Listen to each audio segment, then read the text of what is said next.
Super Brawl is a time for champions, and 3 world championships will be decided as pompous British aristocrat Lord Steven Regal defends his world television title against resurgent superstar the Enforcer Arn Anderson. The nastiest team in wrestling, the Nasty Boys, put their world tag team belts on the line against the outrageous attack of Cactus Jack and Mean Max Payne. And then comes Thunder Cage, when Mr. Wonderful Paul Orndorff, Stunning Steve, and Ravishing Rick Rude unite against Sting, Flying Brian, and the natural Dustin Rhodes in Thunder Cage 2. The ultimate purpose of Thunder Cage, however, is to contain a match of historic proportion. After winning the World Championship for an unprecedented 11th time, Nature Boy Ric Flair must now defend his title and his life against the uncontrollable Vader, who has vowed revenge of unspeakable horror. Ric Flair has rededicated himself to unparalleled levels of training and preparation, because once so recently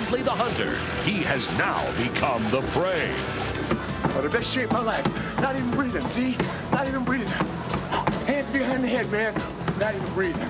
Woo! I'm gonna run you till you drop, big man.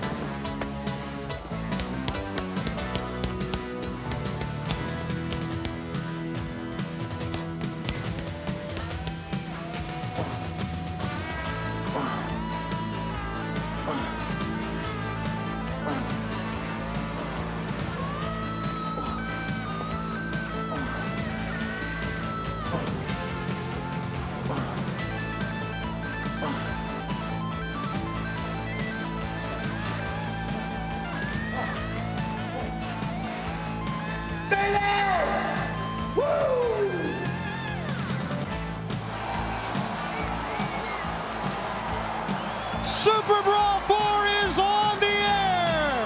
They are hanging from the rafters for the 4th annual WCW February Extravaganza Super Brawl as we come to you live with Double Thunder Cage. Hi everyone, it's Tony Schiavone along with the one and only Bobby the Brain Heenan. As you see, our great fans are here waiting for 3 title matches for the Thunder Cage to drop. And Bobby the Brain Heenan, all eyes are on the Nature Boy Ric Flair. We know he was not 100% coming in. He got the doctor's release, and he, as you saw at the top, is ready to go. Well, I think history's going to be made this evening, Tony. I predict we're going to see a new world's champion. And I also predict you've heard your last. Woo! Well, maybe so. But the man who'll be in the ring, the referee for that one Thunder Cage match, is the man who brings justice to WCW. We're talking about the Boss. B-O-S-S, that means Big Old Southern Sal. He's in trouble if he steps out of line, believe me, Tony. Fans, that's one of 3 title matches we're going to have, and don't forget the 6-man Thunder Cage match. But we have an added match for you. This weekend on WCW Worldwide had a tag team match. Johnny B. Bad teaming with Michael P.S. Hayes against Harlem Heat in a return match. And at the end of the match, when Johnny B. Bad was looking to make a tag to his partner, Michael P.S. Hayes, as you can see right here, Michael telling Johnny to come in, the left hand snuck in and he knocked out Johnny B. Bad. These 2 men have agreed to wrestle to finally settle it here tonight at Super Brawl. Well, let me tell you something about Johnny B. Bad. The other day he was at an airport and a little boy walked up to him and said, "You're my favorite wrestler." Johnny went like that. He was out cold for 2 hours. Oh, for crying out loud. We have a tremendous program, and we are going to start with Johnny B. Bad against Michael P.S. Hayes. We're ready for action as we go to Gary Capetta. Ladies and gentlemen, the first contest of Super Brawl 4. It is set for 1 fall. Introducing first, from Macon, Georgia, weighing 235 pounds. He says he's the prettiest in World Championship Wrestling, Johnny B. Bad.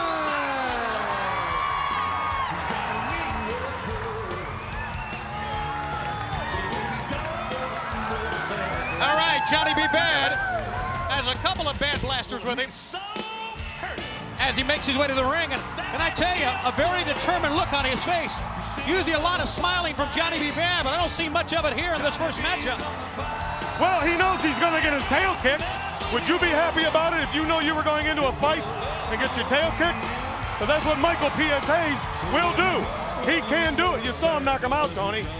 And you know, before all this happened this weekend on Worldwide, by golly, Johnny B. Bad and Michael Hayes were moving up the ladder, so to speak, in tag team rank. We're going to get another shot of the Bad Blaster here. They are everywhere. Is he getting glitter on you there, Bob? Worst case of dandruff I've ever seen. Super Brawl is off and running. It's the fourth one. All right, Gary Capetta. And ladies and gentlemen, his opponent. He's from Bad Street, USA, in Atlanta, Georgia.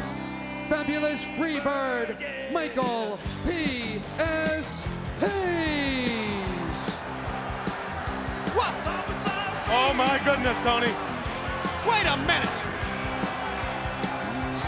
Oh, for crying out loud. That's Jimmy Garvin pushing him in a wheelchair. All right, we're going to send Gene Okerlund up here to see what's going on.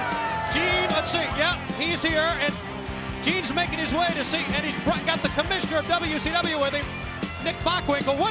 What is going on here? Well, if you keep your mouth shut, you might learn something. Excuse me, gentlemen. Do you mind telling me what's going on? Michael Hayes, with a bandage obviously wrapped around your midsection.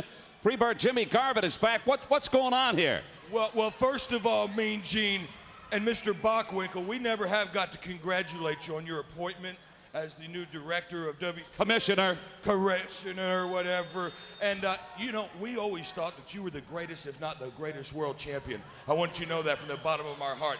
But on the way down here, the freakiest accident happened. I was coming in the building, and I slipped down the stairs. Oh, yeah, wait a minute. Wait a minute. You're saying one thing, he's saying something else. No, I mean, he slipped on fell down the stairs. Banana peel. You've got a banana peel, he's down the stairs. What happened, gentlemen? All right, well, look, this is what happened. This is the truth. And did I mention we think that you're the greatest world champion that ever was? Anyway, I got injured. I am unable to wrestle in it. Wait a minute, do you have a doctor's release? What, you don't believe me? Is there any reason that I shouldn't believe you? Are you calling me a liar? Am I calling? I'm not calling you anything. Look, this has hurt me from the bottom of my heart. I want to get out of this chair and just wipe the mat with you. Yeah, but Jimmy, give them the note. Give them the doctor's note. I hope you can come up with one because, gentlemen, you could be in a pickle if you don't come up with something real quick. Okay. All right, Commissioner Nick Bockwinkel. Have we? Killing me, you know. I want to get in there and wipe the mat with you. I would fight him too. I'm ready to fight. I mean, I could probably go in there with one hand behind my back and beat his brains out. But I mean,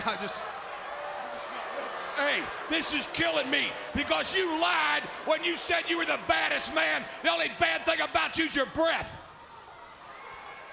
All right, Commissioner Bockwinkel. Well, this is signed by a physician. Mr. Hayes. Easy now. Let me say that for whatever reason, you created some suspicion in the minds of myself and the other officials of the World Championship Wrestling. And we had our legal staff look through all of the contracts with World Championship Wrestling going back a number of years. Whether you're aware of it or not, there is a contract that is still in force for the Freebirds, which constitutes both of you gentlemen, as you sit, as you stand. So since you... I'm retired. I'm retired. You're retired? Not for long. Because what's going to take place here, since I have to accept the fact that you can't get in the ring, the condition you presented yourself in, and consequently, you do not.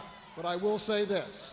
Mr. Garvin, in 40 to 45 minutes, you better be ready, because you're going to have to step into the ring and take his place. Wait a minute. Wait. No! Ladies and gentlemen, can you believe it? You don't seem to understand. See, I'm retired. I'm a commercial pilot. I don't wrestle anymore. I didn't even bring any gear, sir. We can find some gear for you, Jimmy Garvin. No! I don't like the looks of this. Hey, a pair of tights and a pair of wrestling boots, and you're at business, pal. No! This is an outrage. One last word. you will either step into the ring or both of you can be fined and suspended indefinitely. Ladies and gentlemen, what a bombshell! Kicking it all off here at Super Brawl.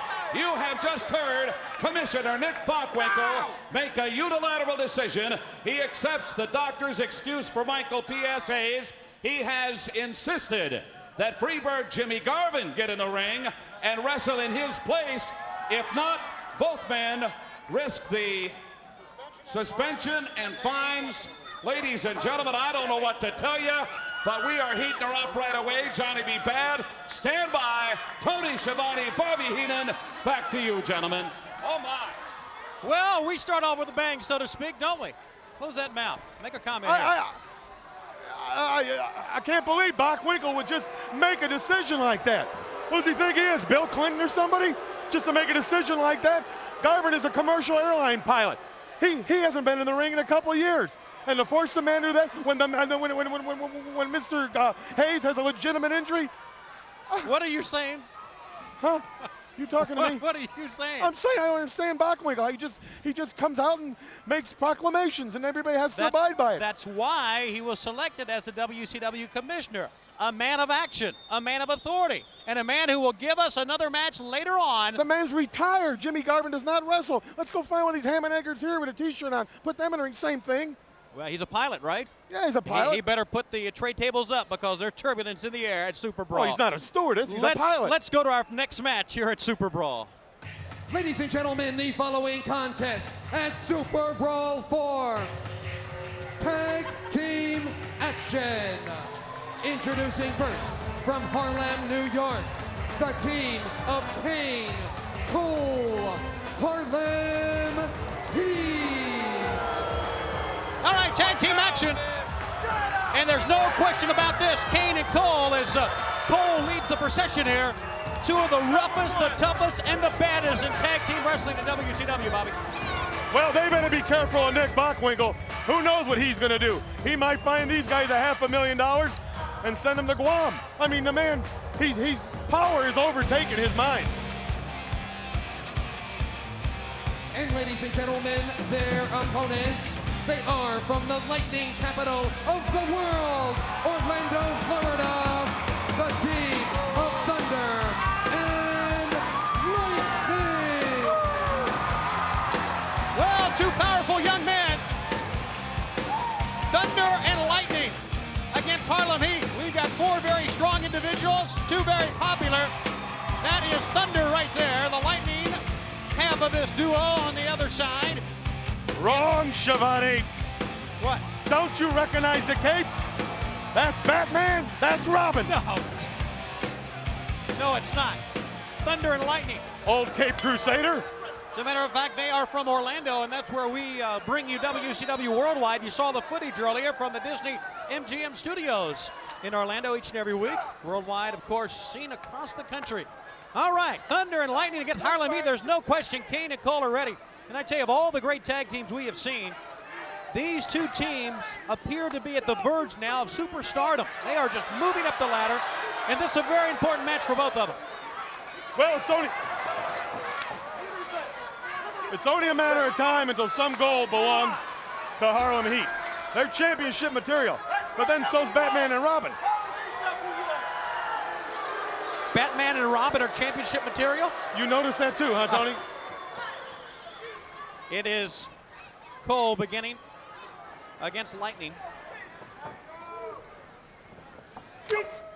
They go to the neutral position and quickly with a full-arm dragon twist.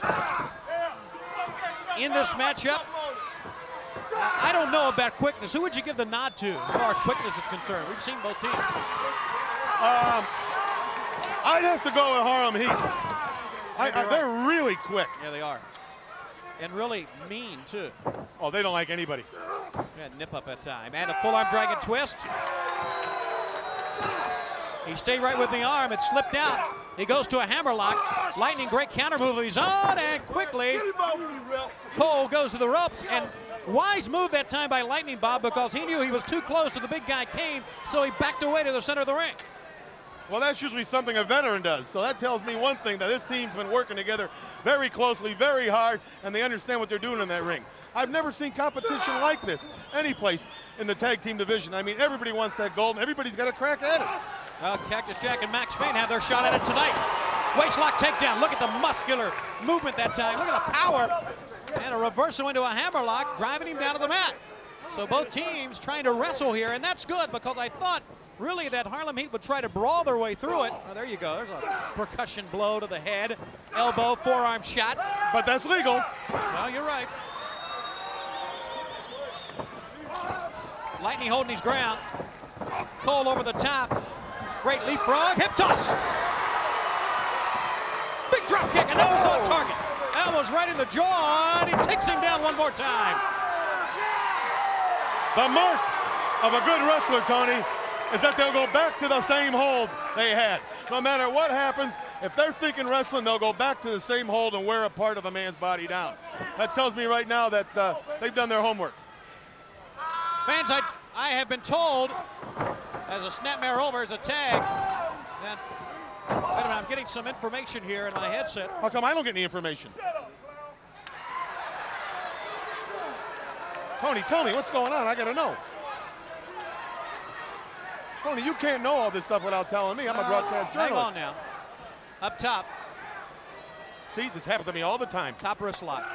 Everybody's jealous. Just jealous of me. Hair takedown.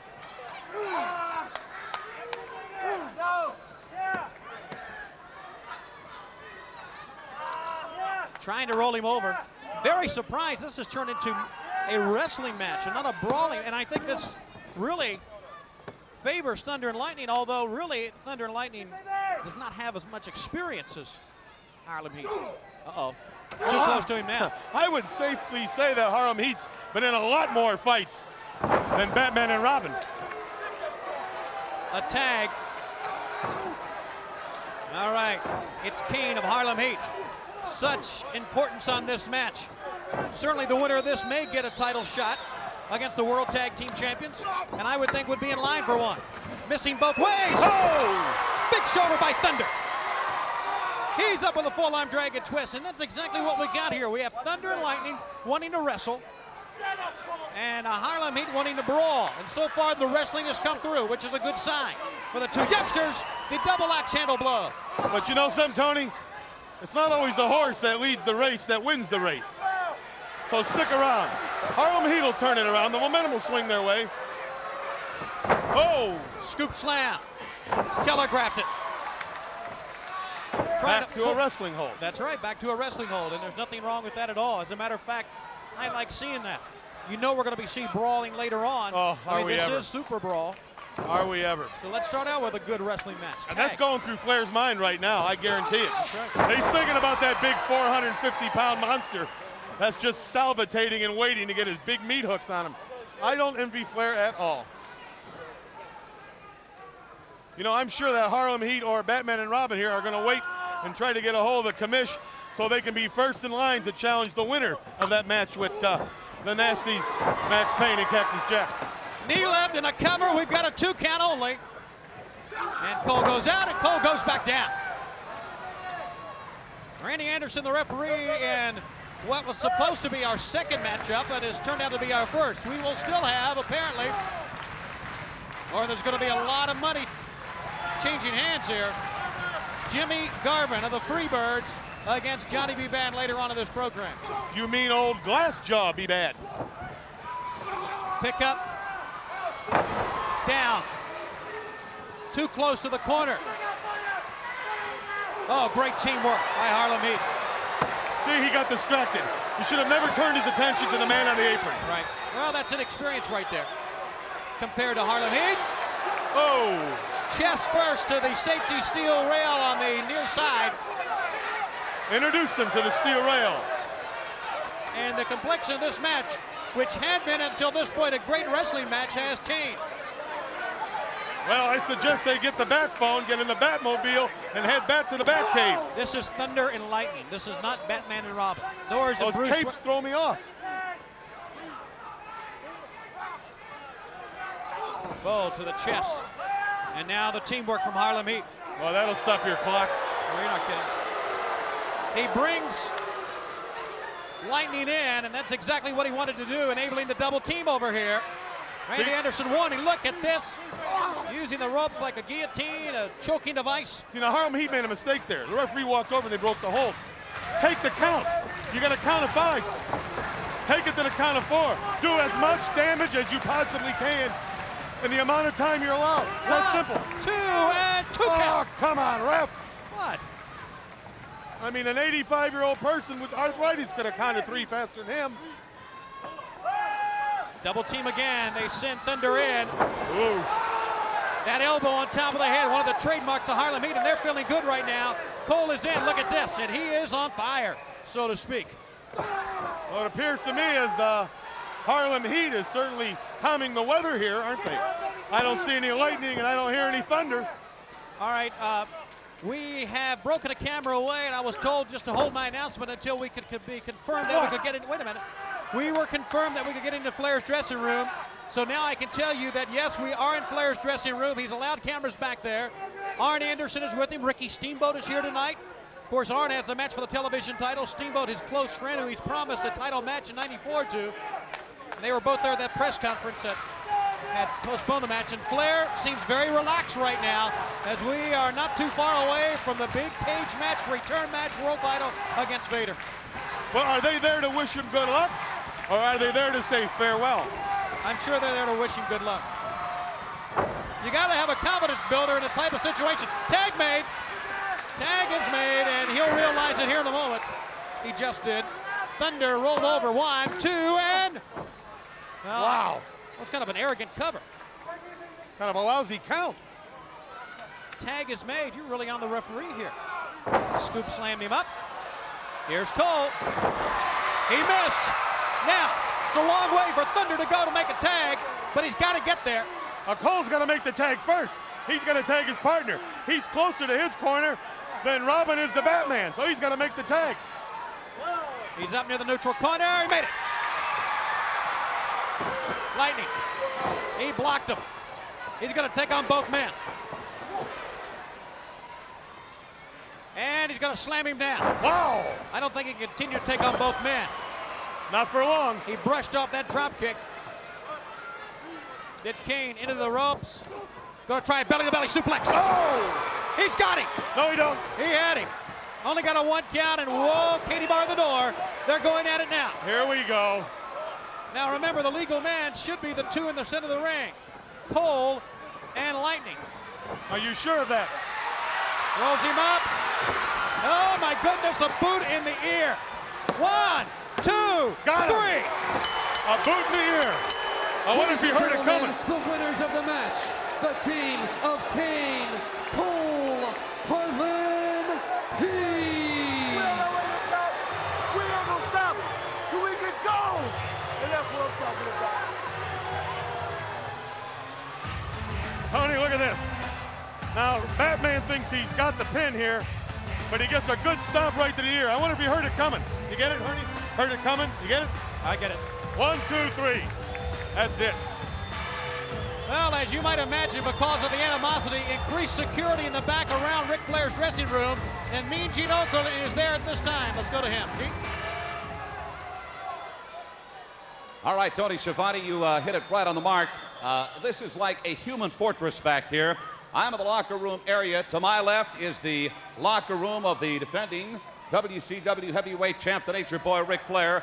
And down the hall, the locker room of Vader, the man who in Thunder Cage 1 tonight is going to be challenging Ric Flair with special guest referee The Boss. I don't think it's a secret, but Vader has made it known, publicly known, that if he gets a chance to get to Flair prior to the match, he will do everything in his power to do so. That is the reason for the very heavy security back here for these police officers being on hand. We will keep you posted on any further developments. Tony, let's get back to you.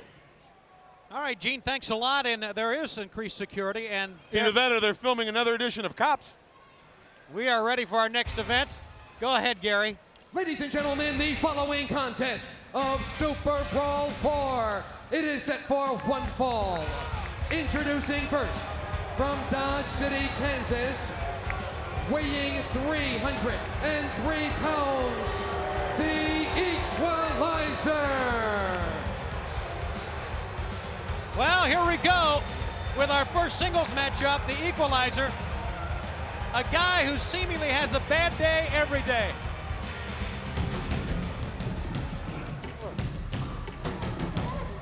And ladies and gentlemen, his opponent from the Florida Everglades, Jungle Jim Steele. Hey, Toots. Hey, Toots. Bobby, get to the match here. Leave the ring girls alone. Hey, Toots, you want to get a good seat? Come on. Come on, sit down. It don't cost He's much. not going to sit on your lap. Jungle Jim Steele against the Equalizer in this matchup. Fans, before this match gets underway, we want your opinion on something. Was it fair that WCW Commissioner Nick Bockwinkel to name Jimmy Garvin to wrestle in place of Michael Hayes? Do you think it was fair, yes or no? You can call the hotline and leave your options or your opinions on option 4.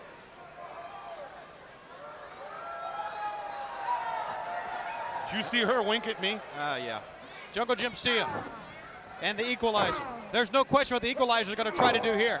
He's going to try to beat Jungle Jim Steele down. And we don't know how long Jungle Jim Steele can go because every one of his wins, he's had a lot of them, been about 3 or 4 minutes or so.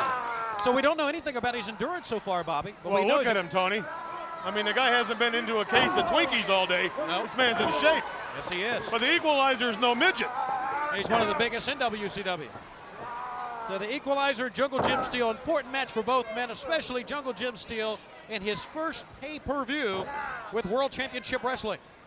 See all the fur on the Equalizer boots? Yeah. Rolls him up. 1, 2. Got a 2 count, and the Equalizer kicked away. I like that fur.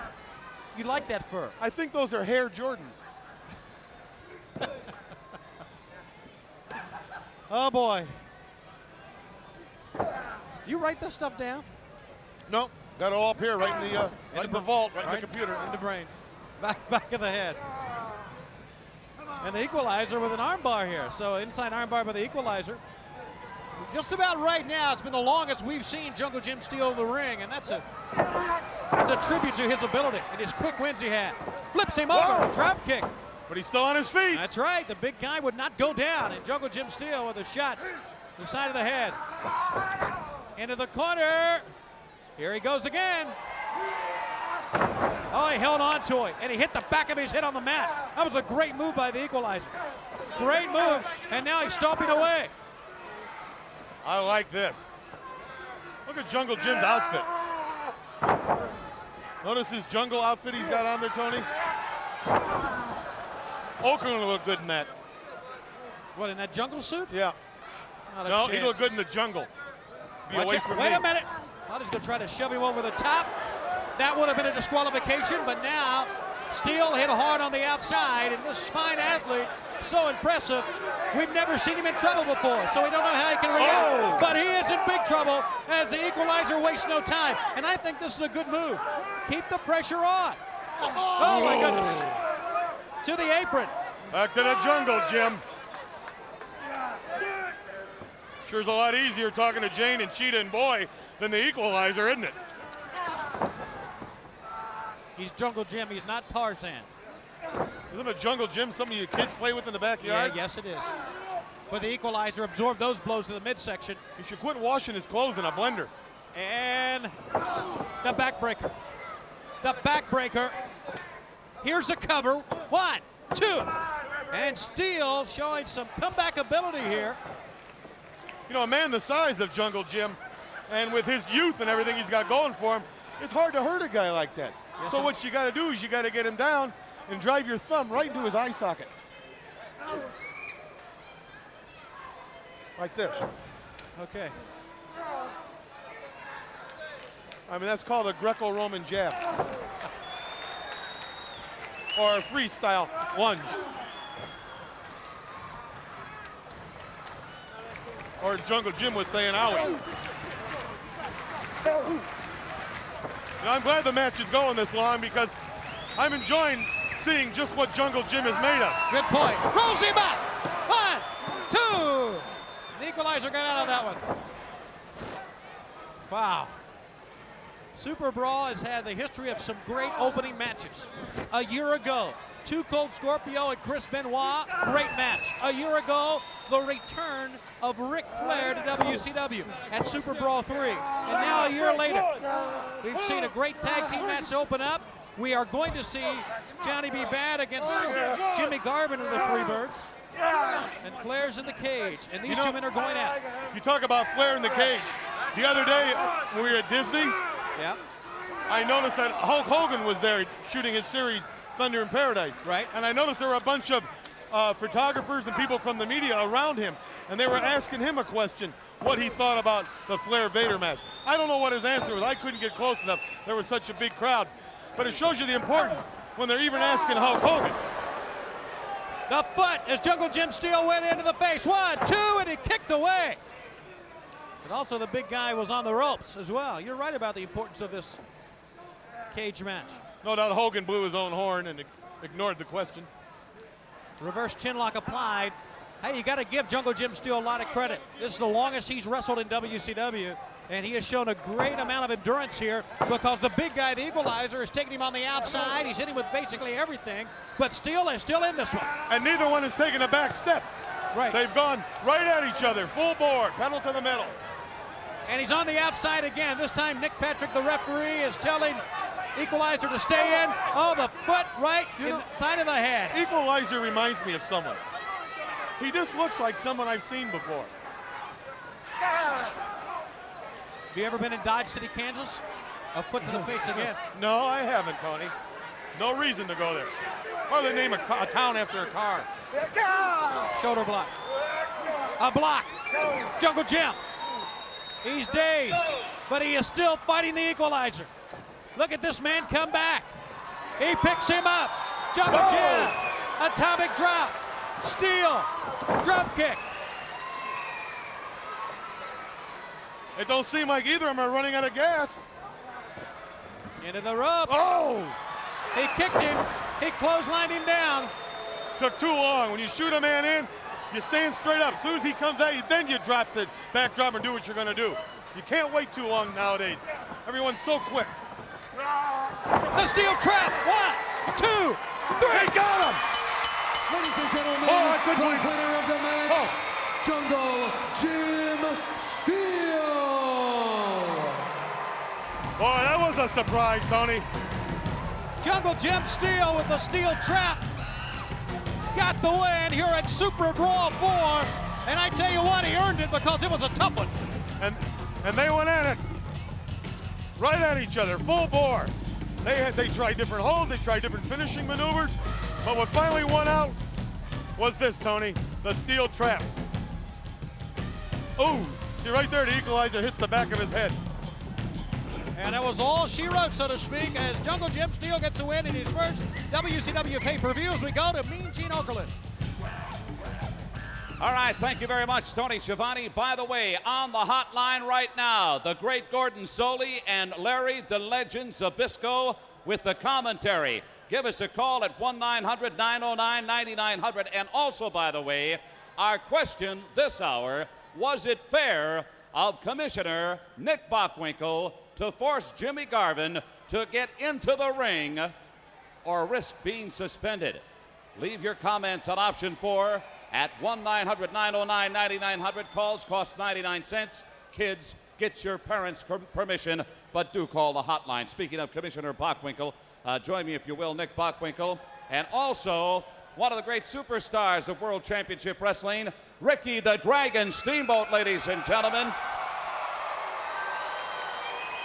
Ricky, I know you've made it public knowledge that you would like to meet whoever happens to be the WCW heavyweight title holder. In talking with Ric Flair, he's promised you that opportunity.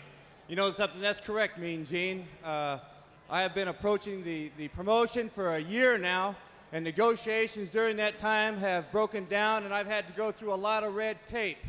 But as I understand it, as of today, that the winner of tonight's match, even though that Flair has gone public in stating the fact that he will give me that title shot, that even if Vader wins tonight, that I will get that title shot with either winner tonight, and tonight there will be a winner. Isn't that right, Commissioner Bockwinkel?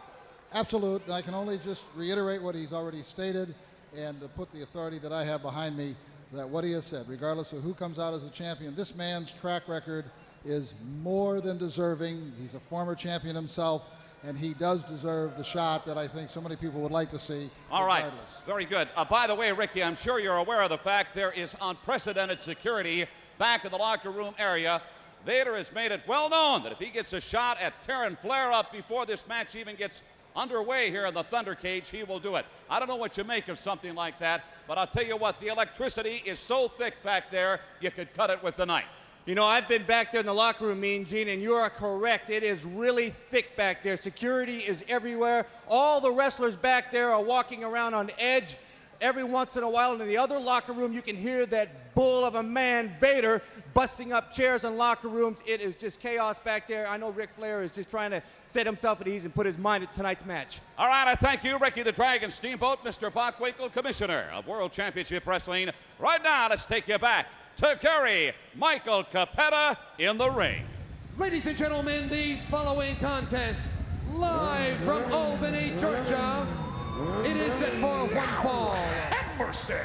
Introducing first, from the Jersey Shore, weighing 278 pounds, accompanied by one of his Diamond Dolls, is Diamond Dallas Page.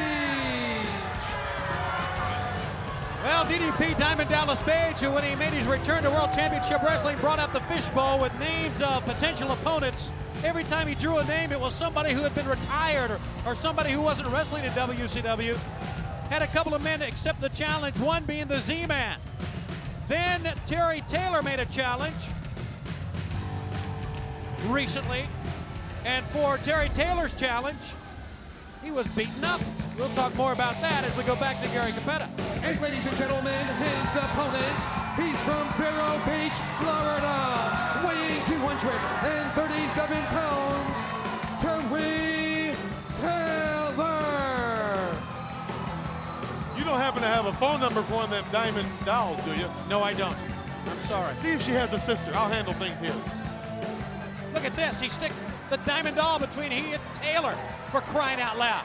On the main event just last Sunday, during an interview that I conducted, Diamond Dallas Page had a tackle box full of bricks, hit Terry Taylor with it.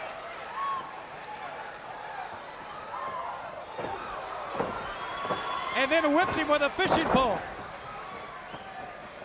Now Taylor wasting no time as we are underway. Look at that. What a move. Great move by Taylor. The heel of the foot to the face. He picks up Page and sends him over. Taylor covers him. He's got a 2 count. That's one thing about Terry Taylor. He doesn't back up either. That's right. He steps through those ropes. He comes right at you. But Diamond Dallas Page is a big man, 270 pounds. And he is one tough customer. He really is. Fans, we do understand that I believe that Johnny B. Bad and Jimmy Garvin will be coming up momentarily. Now that Jimmy Garvin, is he going to get dressed? Is he going to come to the ring? Of course he is. Let me get back to one thing about Vader right now. He's back there smashing chairs, making a lot of noise. Yes. That's Harley Race's doing. I know Harley Race. When they say a man's a dirty wrestler, when they say a man cheats, Harley Race wrote the book. Whoa. The man done it. He did it all. And I'll tell you, he's got Vader back there doing that purposely. He's got him in a frame of mind like Vader's probably never been in before. And you don't think Flair can sit in his dressing room and hear that? Of course he can. That is Harley Race. That is Harley Race at his best. And he's putting that fear. He is putting fear into the heart of the Nature Boy Ric Flair. Plus, Vader's having a ball rearranging furniture. To the ropes goes Diamond Dallas Page as Taylor had a great hold on the arm that time. The leverage, pulling on the head and the arm. Page in trouble. You see the Diamond Doll coming around. Yes, I did. I know. Yes, I did.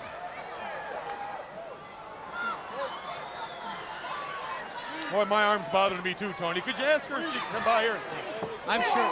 She's very busy right now, Bob.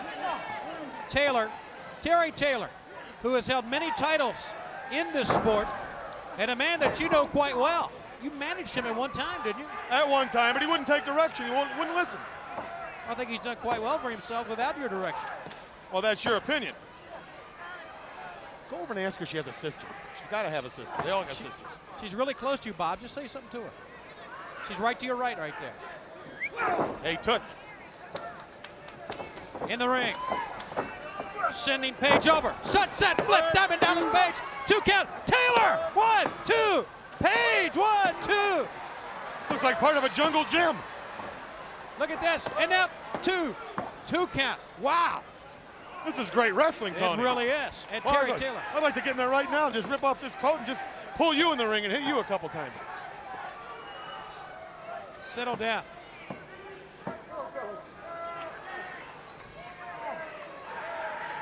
What'd you say to her? Oh, no, just nothing. On the arm again. She likes me. I heard her tell the other guy over there, get him. Get him. Is that, she was talking about you, huh? I imagine. Meanwhile, that's exactly what Terry Taylor is doing to Diamond Dallas Page, getting him in the ring. Terry Taylor well prepared for this match as always, and that's one great thing about Terry Taylor. Great preparation. He is a true professional and one of the greats in our sport, and also with us on the Power Hour on TBS each and every Saturday morning as a commentator. And Diamond Dallas Page with a great counter move. He scoops up Taylor and puts him back down. Whoa! And Taylor kicks away. These men are going at it. Great matchup so far. Taylor's got to get Page down to beat him, though. He just did. There you go. 1, 2, but Page will not stay down. He continues to come back up. That shows you how competitive the man is. That's right. Oh my goodness. Soup for a week for Terry Taylor. Yeah, He won't beat nothing solid. Check the front row for some teeth. Stomping away at the midsection. And now the hands. Diamond Dallas Page. Kick him, Dallas. He'd do it to you. Of course he would. Do a number on him. Terry Taylor scrapping and fighting to get back up. Page helps him up with the hair and the elbow. Taylor, look at Taylor still trying to fight even though he's dazed. Well, he's leaning all his weight on him. Plus, he's a bigger man than Taylor, and I believe he's a stronger man than Taylor, and he's just laying on him in the corner, putting the boots to him. He knows what he's doing in there. But there's one thing you can't discount, and that's the heart and determination that's made Terry Taylor one of the greats in the sport. And now, a very arrogant Diamond Dallas Page hovering over him, stomping, calling out to him. Big headbutt. And again. Now he's got Terry Taylor down. Now he's got to keep him down. Keep him down and lean on him. Side headlock would be good here. He could lean all his weight on him and immediately cut off his air. Oh!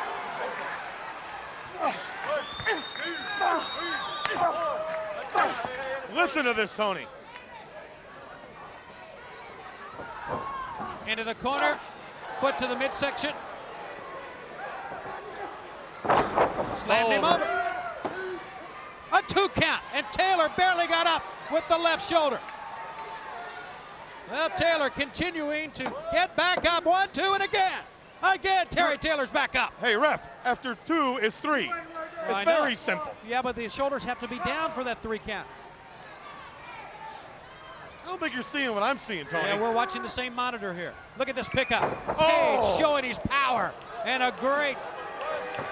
I bet he can taste that omelet he had this morning. And if it wasn't an omelet, it is now.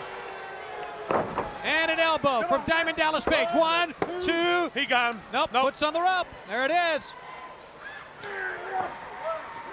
Now he's getting mad. He's kicking her in high gear now. Pop that clutch on him. Pop the clutch on him? Yeah. It's not a car here.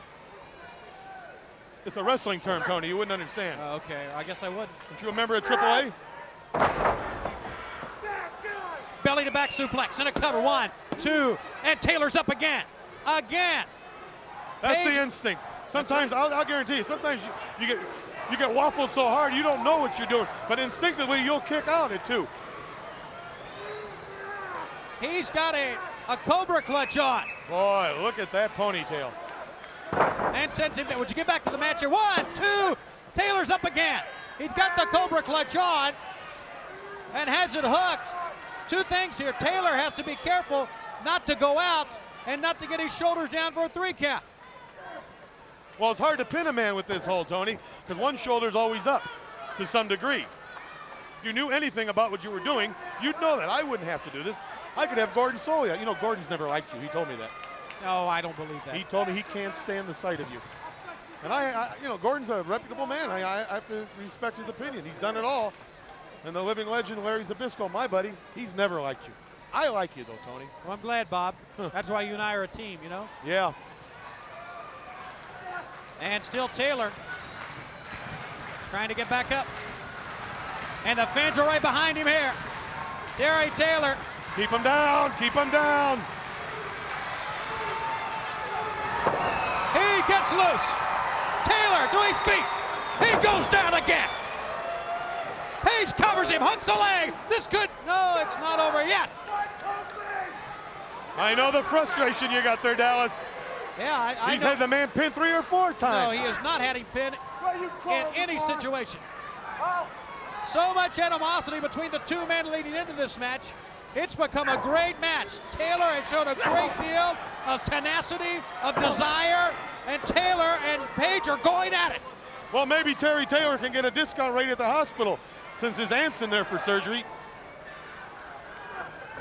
Hair takedown. You know Liz Taylor, that's his aunt. 1. That is not his aunt. Sorry. Is it his aunt? It isn't his aunt? It is his aunt. Page with extra leverage. It's not his uncle, I know No, that. I know that too.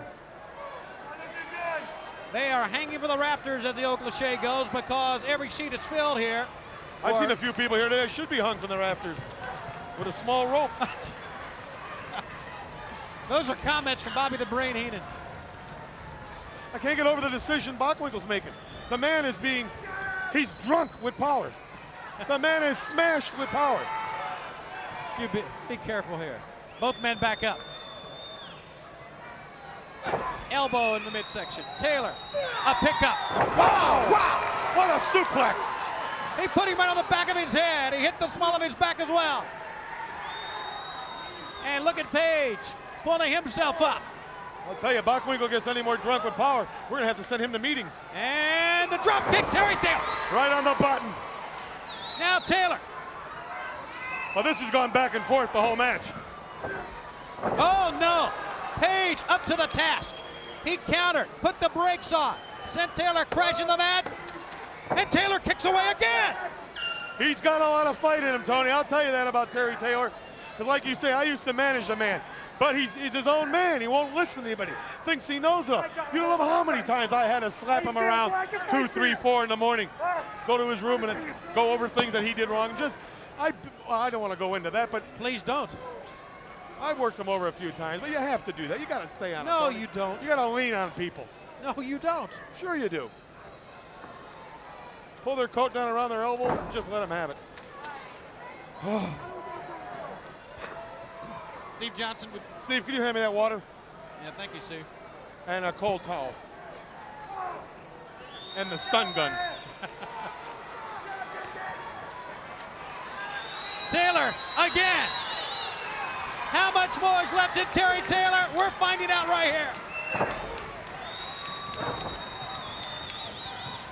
He ducks. Taylor, crossbody block. A 2 count.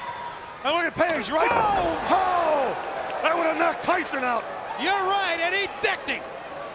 And Taylor is still down. Cover him, Dallas, you got him. He's not going anywhere. He waited too long. Right, and he covered him with one hand. You don't get paid by the hour. Put him away. Page sending Taylor to the corner now. Here comes Diamond Dallas Page. Oh! Terry Taylor could not move. See, the last thing I would do was I'd beat Taylor as quick as I could so I could get with one of the Diamond Dolls and let him take me to dinner. That's what I'd do. I'm sure that's what you would do.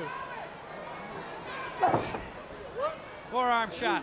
I bet you if that right hand that Page threw landed square on Taylor's jaw, he's still got cobwebs. He rolls him up. 1, 2. He beat him. Ladies and gentlemen, He what? the winner of the match is Terry Taylor. Terry Taylor showing everybody around the world what determination and desire can do, continuing to get back up every time. And he saw the opportunity, cashed in on it, and got the win in a great matchup at Super Brawl 4. Look at that punch. Woof, there it is. Right on the jaws. And look at this. If Terry Taylor had in the mood, Dallas Page would have finished him off right there. But look, he's got a handful of tights. I admire that in a man. Yeah, I know you do. Terry Taylor, determinated and a winner here at Super Brawl 4. Oh. As we go to Mean Gene. Gene? All right, thank you, Tony Schiavone. I want to point out to you, demonstrate the international scope, the worldwide scope of World Championship Wrestling, because joining us all the way from Germany, our broadcast colleague, Ali Mufler. Ali M from Germany. And Ali, welcome to Super Brawl. Have you ever seen anything quite like it?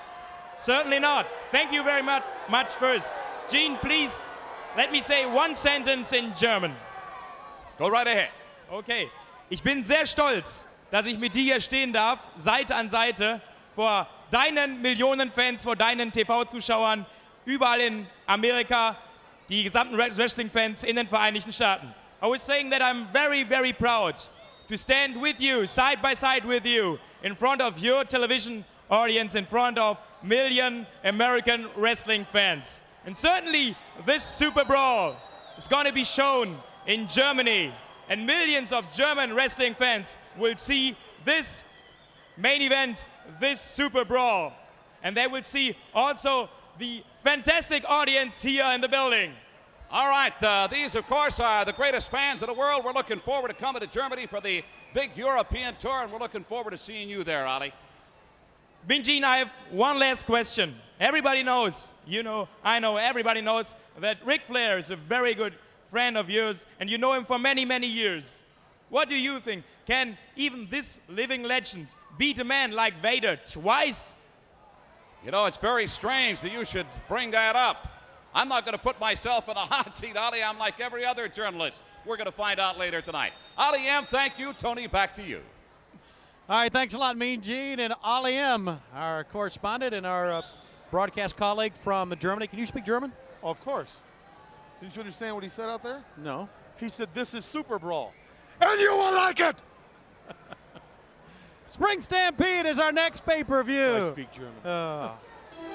Yes, it is Sunday, April 17th, exclusively on pay-per-view. It comes to you from the Rosemont Horizon in suburban Chicago. Our fans watching on TCI, Prime Cable, Continental Cablevision, and Jones Cable in Chicago. Get your tickets now. And, of course, it'll be seen all around the world on pay-per-view. Spring Stampede, Bob. Spring Stampede, Bob. You know that Diamond Dallas Page's girl, I'll tell you, the more I think about it, talk about stampeding. Oh, let's we're go. on. Yeah, we are. Let's go to the ring. Hey, what? What were we talking about? Ladies and gentlemen, the following contest of Super Brawl 4. It is set for one fall. Introducing first, from Macon, Georgia, weighing 235 pounds. He says he's the prettiest in World Championship Wrestling, Johnny B. Bad. Here we go. Golly, Miss Molly. Yeah, you're not kidding. You know who's his biggest fan? Jane Fonda. Really? Yeah, he put the kiss on her cheek. And that's right. Yeah, she's a big fan of Johnny B. Bad. Come on, you can sit down. And ladies and gentlemen, You want me to go where with you?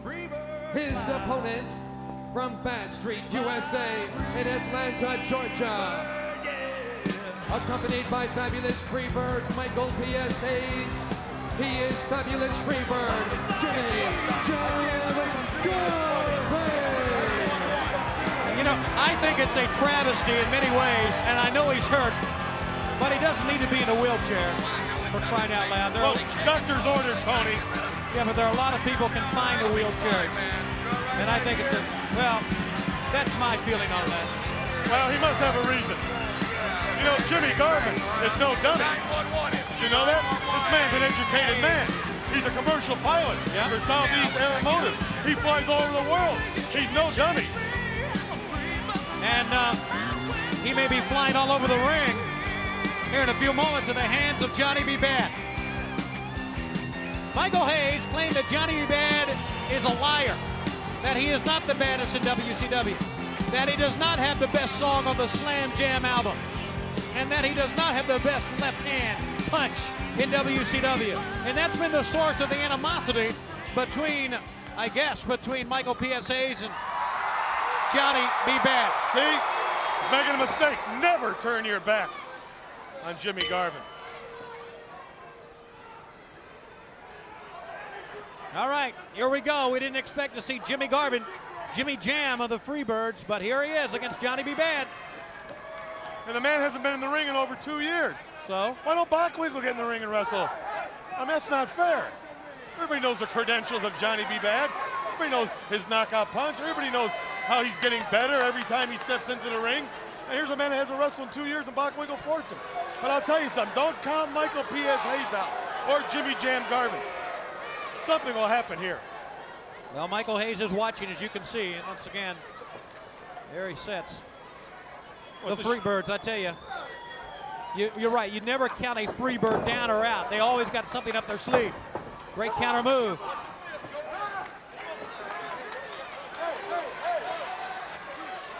Jimmy Jam Garvin.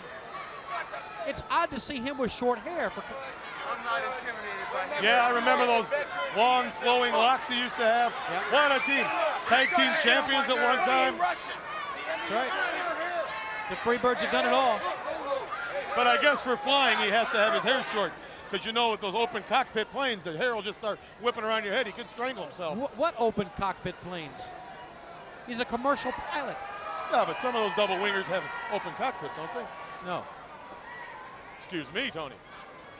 Sorry, I should have asked Sky King.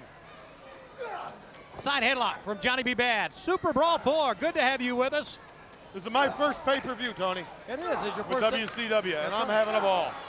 And we're glad you're with us. Just keep so am I. And I know you are. You should be. Over the top. Johnny B. Bad. You hear Michael Hayes coaching on the outside. Side headlock. Watch your shoulders. Watch your shoulders, man. Man, I wish I was in there. I'd knock him out again. You're right. Again. I believe it. I feel so sorry. I know how competitive Michael Hayes is. I know how he can't stand to be sitting down. He can't stand to have that note from the doctor. He wants to be in there. He wants to knock old Glassjaw out one more time. Well, why doesn't he just stagger up there and take a swing? Oh, because of Commish. You don't know what he'll do. Funny thing is, neither does the Commish. I don't think so. Wrong. Right up, baby, Jimmy. Squeeze his head off. Squeeze that head off, Jimmy. Do it for me. Do it for your crippled brother. Hey, hey, hey, watch the hair. Watch the hair. Great counter move, and Jimmy Jam showed his wrestling ability. Hey, they're staying on the mat. We've seen some great wrestling so far at Super Brawl, Bob. And I'll tell you what's so good about Jimmy Jam is he doesn't look rusty. After a 2-year layoff and having a cush life as some white-collar guy, I mean, he looks in good shape, and he still looks sharp. I'm not giving up nothing. Come on, Garvin. Shut up, referee. Watch out, almost has him over here. Can he have him down? 1, 2. Oh. Garvin kicks away at 2. Andre take over again. That's what they say, that Johnny B. Bad improves with every match. Yes, that's some right. people it takes some months, some people every year they get better. But the way the experts are talking about this guy, every match he gets better, and that's something. And he's fresh off of a great matchup against Ravishing Rick Rude on WCW Saturday night. He didn't win the WCW International World title, but he was close. Well, Great he got match. a lot of respect, I bet. He sure did. Not from me, but. Well, there you go. You can lead a gift horse to water, Tony. It doesn't make him a duck. Let me write that one down. Back in the corner. I'll tell you what to write down. Write down the number from one of them Diamond Dallas No, I'm not doing that. Dollies.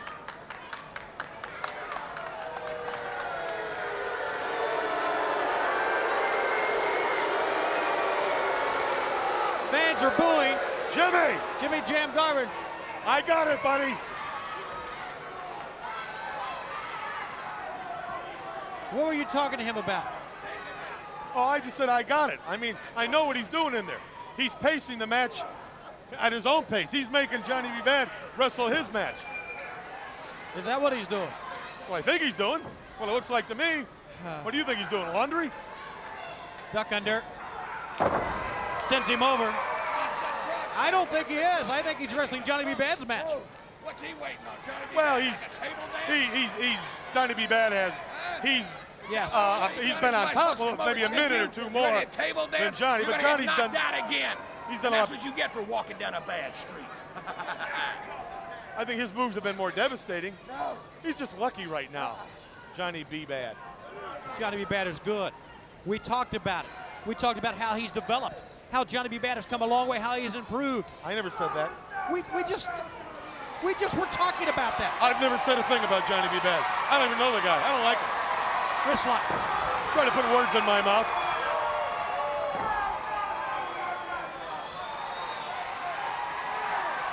He looks in great shape. He is. Who? Johnny B. Bad. I was talking about Jimmy Garvin. Well, both are. Hair takedown. See, I know that's the style of the 90s, for everybody to have long hair. But that doesn't help you in the ring. No, you're right. You're better off having a Gene Okerlund. I wouldn't go that far. No, he did, though. I don't think he's bald. He's just got a wide part. Garvin calling time here. He can do that. No, he can't. He just did. He can get time, but he only has to 10 here. Yeah, but his partner's injured. He's got a right to talk to him. I mean, the man has. Let's hear what they're saying. Hey, wait a minute. Wait a minute. I know what he's saying. Okay. Set him up, then take him out. All right. That was set him up and take him out. That's some great strategy right there. That's what my accountant told me the other day. Drop toe hold. Look at this wrestling ability of Johnny B. Bad. Like I said, the man's great, Tony. Yes, he is. Who? Johnny B. Bad. I told you, Michael, I'm a bad man. He's a bad man, too. Say, Garvin. Come on, Garvin, what do you say? Give Johnny B. Bad a lot of credit. He was expecting to wrestle Michael P.S. Hayes. No, I don't want to stop. And that is hard. That is very hard when you gear yourself to wrestle one man. Yes. You know his weaknesses, Michael Hayes. You know his strong points. You work on that. You concentrate. You look at film, and you just get it all in your mind. Then you find out you got to wrestle his partner. Very hard. Very hard.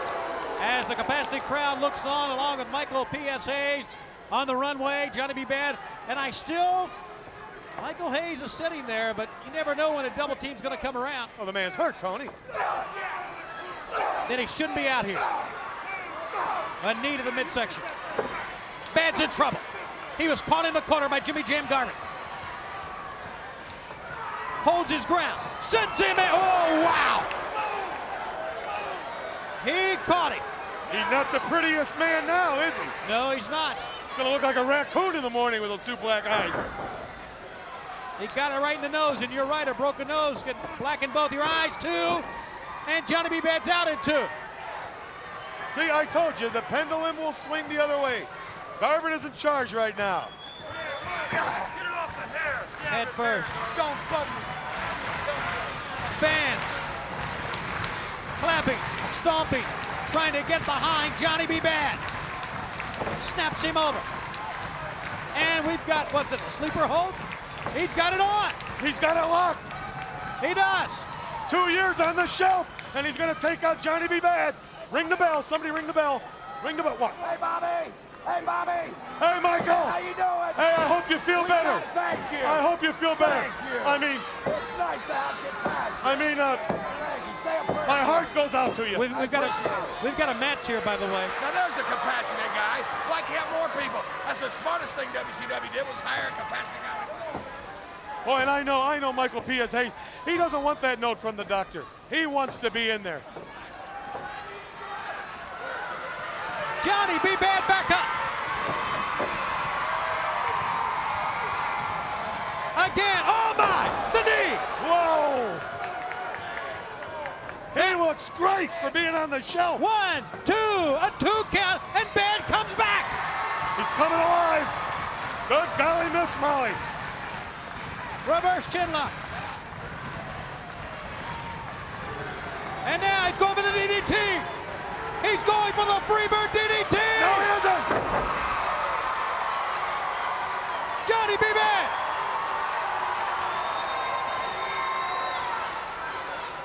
Coming back up. Woo. Then Johnson. Oh! Throwing the fists. He's trying to set him up, Tony, for that punch that don't miss, or the kiss that don't punch, or whatever he calls it. Flying head scissors, Johnny B. Bad.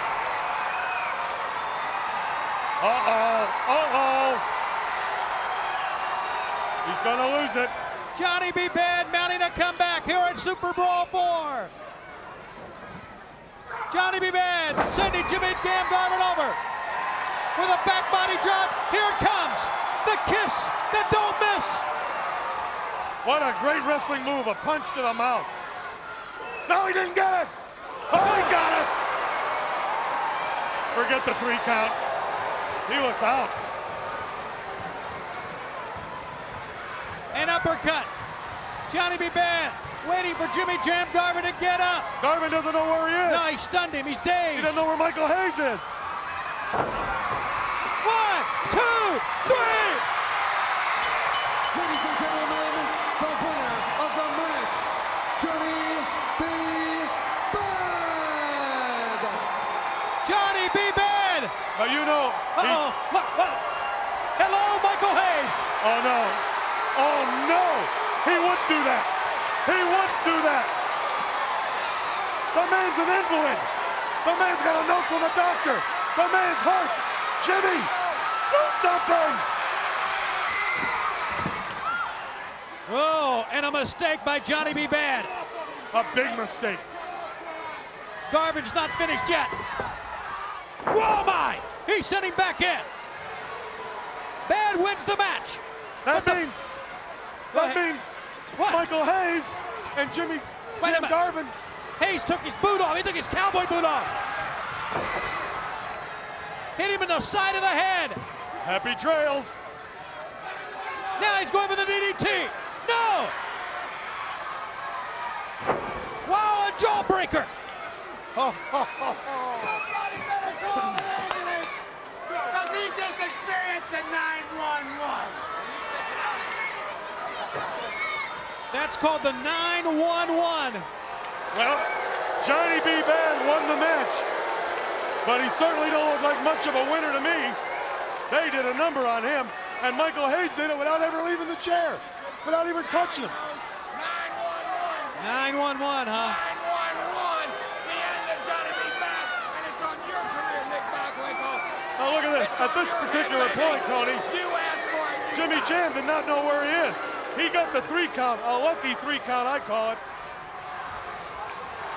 He got the 1, 2, 3, but the war raged on after that. Now watch this. What a cowardly move. Here's a man in a wheelchair, and Johnny B. Bad is going after him. I mean, come on. That's not right. That's not fair. Jimmy Jam did what he had to do. He sure did. From behind, Jimmy Jam Garvin, here he comes. And Watch lays this. into Johnny. Whoa. Right knee. into the kidneys. Yes, sir. All right, we do understand still a lot of security in the back and a lot of animosity, obviously.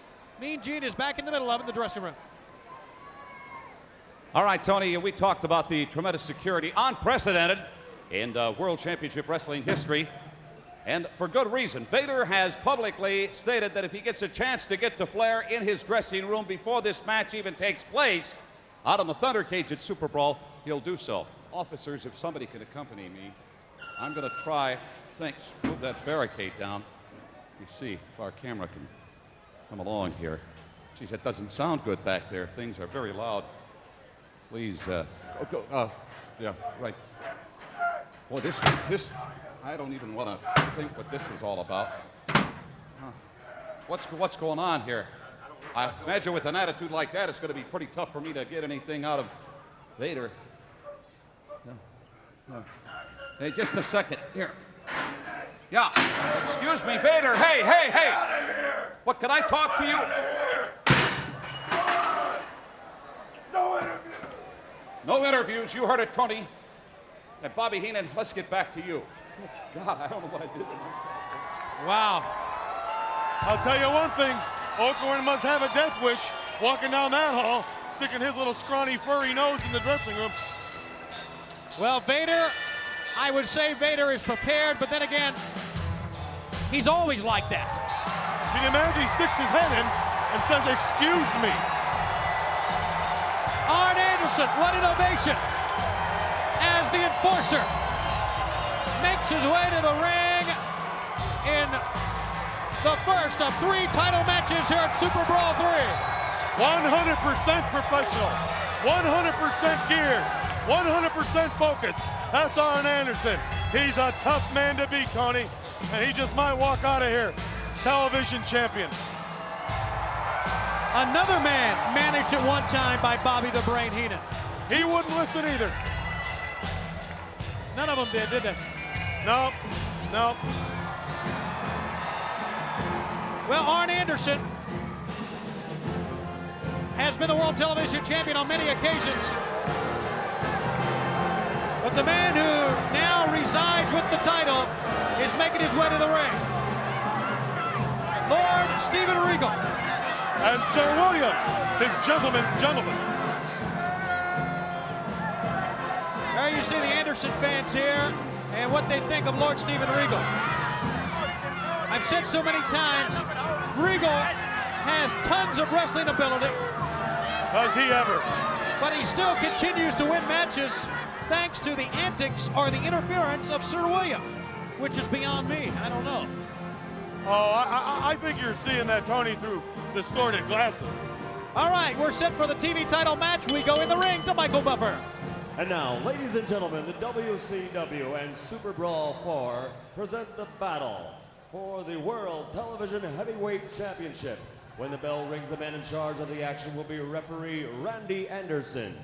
Introducing first, wearing black and turquoise and weighing in at 249 1/2 pounds from Apple Valley, Minnesota. He's a former 3-time World TV Champion and a 5-time World Heavyweight Tag Team Champion. Wow. From the Four Horsemen and the legendary Anderson family, the challenger, the enforcer, Arn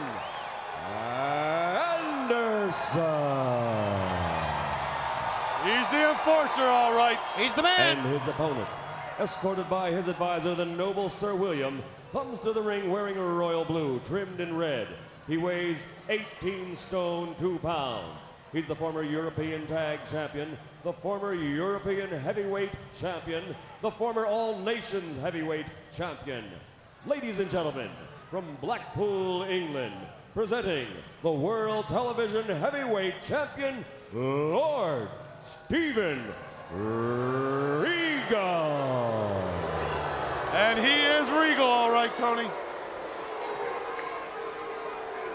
All right, we do understand this match is set for one fall, 30-minute time limit for the television title. They've extended the television time limit on our regular television. Of course, it's usually one fall, 15 minutes.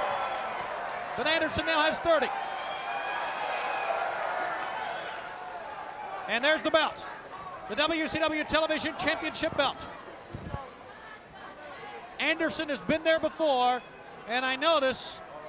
Just a matter of time till he's there again. Yeah, that's right. Notice that the left hip... I'll tell you something. ...is taped up there. Yeah, but you don't know with him. It could be his right hip that's sore. A lot of times guys will do that. And why not? We're going to shake hands or not here. Anderson extended his hand, Regal refused, and that's fine with Double A. That's fine with Arn Anderson. You want to punch me in the mouth? Great. I'll hit you twice in the mouth. That's his attitude. You saw Anderson earlier in the dressing room of Nature Boy Ric Flair. Long-time close friends. They're like brothers. Well, they're cousins, actually. Well, it's like brothers almost. Kind of.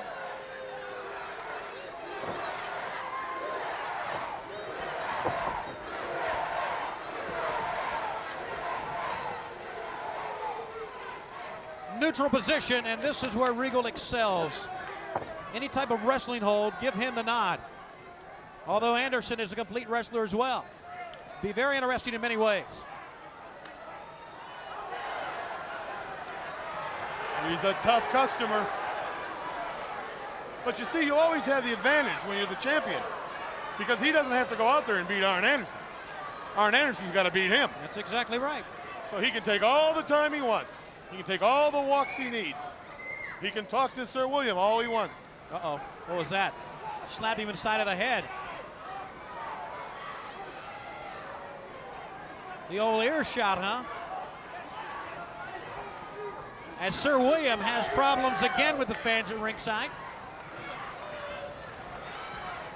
We have a conference going on right now. Or do we? No, he wanted Sir William to check the ear. Now, I know when I managed, I'd call my man over a lot. I kept talking to my man all the time. And what that did was it threw off our opponent's pace. It threw off what he had to do to win the match. But with Arn Anderson, stalling won't throw him off. He's been there. He'll be there again.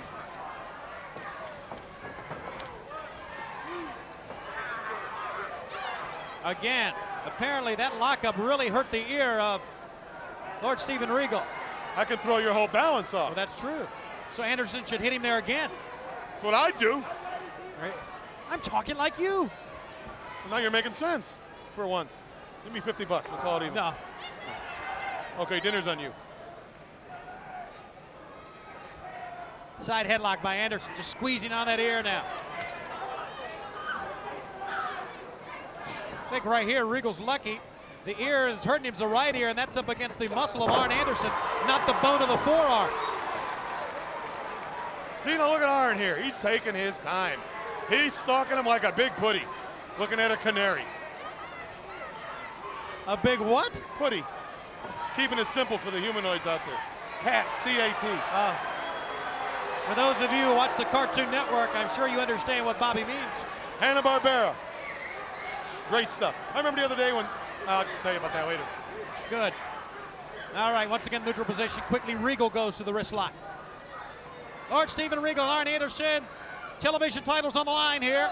One of 3 title matches here at Super Brawl 4. What a great pay-per-view, huh? Double Thunder Cage. That's right. 3 title matches, and me. And you. Boy, that's like finding out your aunt's sick and I'm in the will. Wow. That's good news.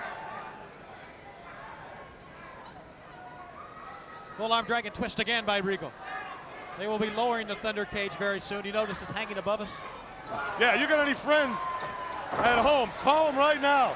Have them order. Can you still order pay-per-view? Oh, sure you can. I would do it just to see the cage come down. Anderson again. Double Thunder Cage, wow. It's like seeing 2 Kentucky Derbies, 2 Super Bowls. 2 Daytona 500s. What's that? That's a car race they had today. Oh, I saw that. Yeah, Sterling Marlin won. Why would anybody go and see a car race when you can sit on the interstate and watch cars go by? Same thing. Still a lot of, you know, what we're seeing here is a lot of stalling by the World Television Champion. But like I said, I don't know if that's going to work with Arn Anderson. You want to stall, he'll stall. But see, he's got to beat Regal. That's where Regal has the advantage. Regal pushing on the head of Anderson to keep him away. I don't know, you know, Regal usually so confident. I'm not seeing the confidence in Regal that we usually see. I think he's really, I don't know, he's not scared of Arn Anderson, but he's overly concerned with him. Well, he knows Arn Anderson's reputation. You heard Michael Buffer, 5 times tag champions, 2 or 3 times world television champion. I mean, there's a lot at stake here. He could lose it like that in a split second to this man, Anderson. There you see Regal trying to keep Arn Anderson. He's got the leverage advantage here. I don't know why Arn don't go after the leg. And if he finds out that that's not the bad leg, then go after the other leg. But I would think he'd go after the leg. Anderson gets the advantage in this Greco-Roman knuckle lock. Putting the man down. Regal's down. But he nips back up. Anderson, great counter move on Anderson. Leg trip, sends him down. And twist on the arm. Now you wonder how bad the leg could be for a 250-pound man or 18 stones to do a nip-up. But as soon as Arn kicked him, that leg went out from under him. That's right. Regal used the flat of the foot that time up against the face. Arn Anderson, the challenger, here he goes. The European uppercut. That's where he wanted him. Look at the sweat just fly off him when he hits him. It's right above us. Catch some of it here, Bob. I don't want to catch sweat. I don't like the sweat. The European takedown. Yes, sir. Crossface. Off into a half chicken wing. What he did, he put the foot in the back of the knee and drove Arn Anderson down. Look at Regal. So methodical, so perfect in everything he does, in every move. He is the television champion of the world, and he has Arn Anderson in trouble. Grinding the face now, using that bony part of the forearm up against the face. Wait a minute. Sir William looked at us and said he gave up, which he did not. As you take a look at this capacity crowd watching Super Brawl. Well, believe me, I'm close enough to the ring, and if a man was to give up, you and I could both hear, couldn't we, Tony? Yes, we could. Okay, so maybe Sir William heard something else. Or maybe it just didn't work when he tried. It's worth a shot, though.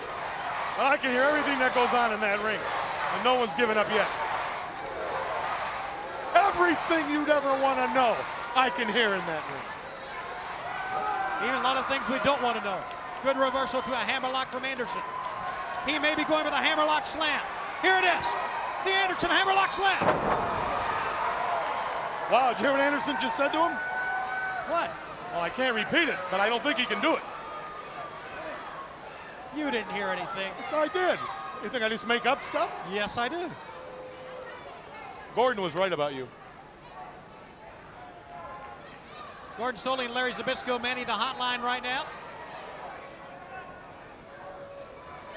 And Anderson stalking Lord Steven Regal.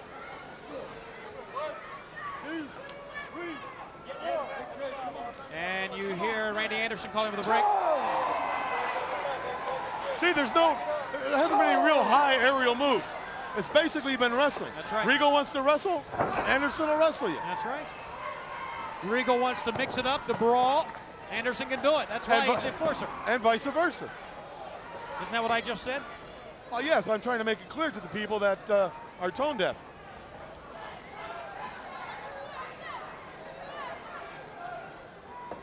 You take a look at the paint on the face of the world television champion. 2 count. Right in front of us is Sir William right here, showing instructions to his man. You gotta keep your man motivated. Just like my good friend Buddy Ryan. If you feel like punching one of the other coaches, take a whack at him. Don't cost any more, it's fun. You are good friends with Buddy Ryan? Yes. I should have known. And John Madden's a good friend of mine. I was manager of the All Madden team in 1988. You know that. Yeah, I knew that. A 2 count. I'd rather had cash. Look at this. They are going at it, and Anderson continues to hold on the arm. Uh-oh, he's going outdoors now. Oh, you're right. The fans love it. Oh! He's hurt his leg, he's hurt his ear, and now his arm. He has taken him apart, piece by piece.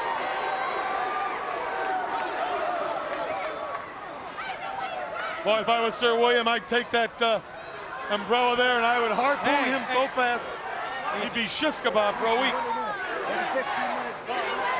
All right. Now, I think it's very apparent what's going on here. He had the old watch out, the pocket watch, and he told Lord Steven Regal, I think he got about 15 minutes left. Well, that's a good manager. He's right on the ball. Well, what they're doing, they'd like to stall for time because they realize that Anderson is well prepared. Anderson is only 3 seconds away from being the television champ. He has taken the fight right to the champ here. Well, there's nothing wrong with being prepared. No, there's nothing wrong with knowing what time it is. I know what time it is. Oh, my. He rocked his head with that forearm shot. Give Regal a lot of credit. Now, that left arm is hurting, but he still is using it.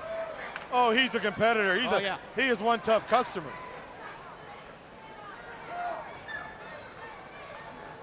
The cravat. I hate to sound redundant and keep saying he's a competitor. He's a tough customer, but it seems like every match they get tougher. They get bigger. They get faster. This is great competition. Look at Anderson picking him up from the cravat, but Regal holds on. 2 great competitors. One with the cravat, one looking for a counter maneuver, and one holding on again. And give Randy Anderson, the referee, a lot of credit. Very tough to stay focused with someone like Sir William on the outside. Well, it's a hard position to count, too, you know. He's not really covering the man cross-body. So Randy Anderson's got to work his way in to make sure those shoulders are down. This is for the WCW television title. This just isn't A match? Once again, Williams saying that he gave up, which he did not. No, I didn't hear it. And if it happens in there, I'll hear it. You sure about that? Tony, I got hearing like a field mouse. You have hearing like a what? Huh? Oh my! Just kicked about 6 inches of hair off his head. Look at Arn Anderson. Are you surprised, Bobby, that he has not worked on a leg here? Yes, I'm very surprised. I mean, it's taped up. There's a big thick ace bandage on. It's wrapped with tape. I know he was with the trainer earlier, so, you know, I don't know if that's a ploy or not, but I would think Arn Anderson would go for it. They are right above us, and these two men are giving it their all. Great television title matchup we're having here. Anderson continuing to work on that arm that he took on the outside and threw up against the ring post. Well, I'll tell you, his lordship certainly has not been in charge here. 15 minutes gone by. There are 15 minutes remaining to time limit. Yanking on the arm again. Well, that'll dislocate his shoulder.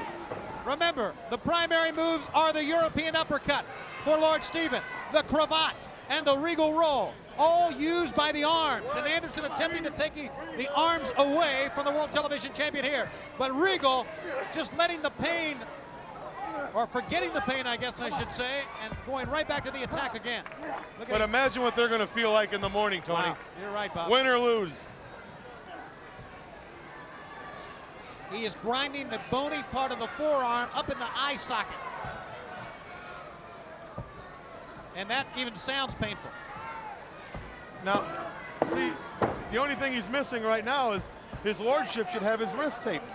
If he had his wrist tape, then he could use the tape.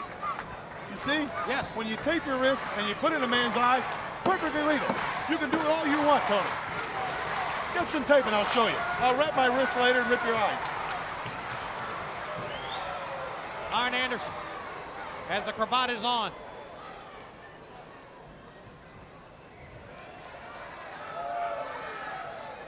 Anderson gets back up. Good position for the elbow to the gut, and there's a big left-hand forearm. Anderson is a southpaw. He likes to use the left-hand blows. And now, up and down with a back body drop. This great athlete from Minnesota covers. Wants to bring the Anderson family back to a championship reign again. Well, he's not going to beat his lordship with a nonchalant cover like that. He's got to hook the tights and the leg and just hook him. Just hook it. With anything, it doesn't matter. Anderson's World Tag Team reigns have been with Ole Anderson as his partner. Of course, the Anderson family, Tully Blanchard, Larry Zbyszko, Paul Roma. Many people consider him the greatest tag team wrestler ever. And Seems to me he's had a little trouble keeping partners. Wait a minute, is he? And he keeps the World Television Champion down now. I would say Arn Anderson's had 90% of this match. I would agree. Of course you would. Tell him the truth. That makes sense. You're half right. Have you ever wanted to just rip your stuff off and hop in there and just go at it? No, not at all. The European uppercut, and it puts Anderson against the ropes. Boy, Regal is showing so much fire. One thing about Regal I don't think we touch on enough, Bob. We talk about his technical wrestling skill, his scientific skill, but let's talk about his ability to take a beating and come back. He's showing a lot of that here tonight.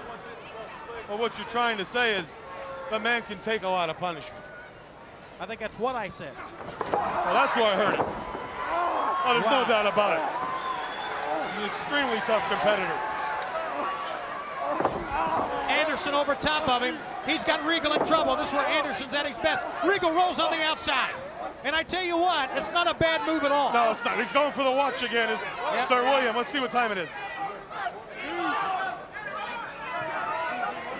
Well, we know it's under 15 minutes to go. I'll tell you what I'm going to do. I'm going to try to get a word with Sir William. Now, remember one thing, Bobby. In a regular televised time limit match, which is usually 15 minutes, the match would already be over. And Regal would have held on to the title more than likely by time limit draw. And I have to wonder how much Regal is prepared to go past 15 minutes. Oh, he's prepared all right. But the funny thing is, you know, he looks like he's really has been taking a beating. He has been. Oh, I know, but I mean, he doesn't really seem crisp and sharp like he has before. Well, it's hard to seem crisp and sharp when you've gone 20 minutes with Arn Anderson. Look at that. Drops back down to one knee. Boy, they have taken a lot out of each other here, Tony. Yeah, we're seeing a great one. I want to try to get Sir William if I can. No, why don't you worry about broadcasting the match here? Well, I'd like to find out. See, I'm a broadcast journalist, and I got to tell the humanoids out there what's going on. I want to see exactly how much time is left. Gary Capetta will be telling us. Gary Capetta couldn't tell time if both of Mickey's hands were on his watch. Regal now has Anderson in a spot where, wait a minute! He jabbed the umbrella into the side of the throat.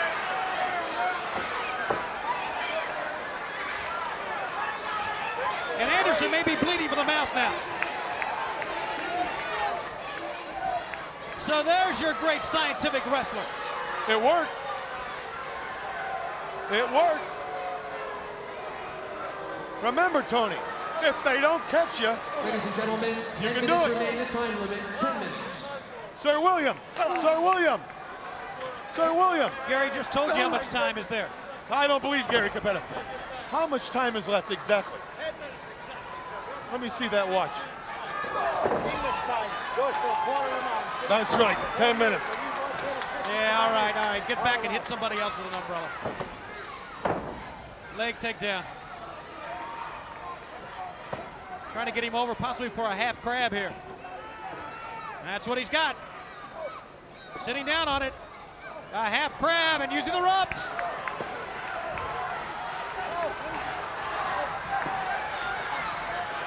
Only thing Randy Anderson's got to do is look up here to have to break the hold. Uh-oh, he caught him. Yeah, he caught him. Got to break the hold. But the effect still felt. And Anderson cannot get up to defend himself here. Regal broke the hold, but Regal still in command now. The tide is turned, as the old cliche goes. And Regal, who'd taken a beating the first 20 minutes of this match, is now on top of things.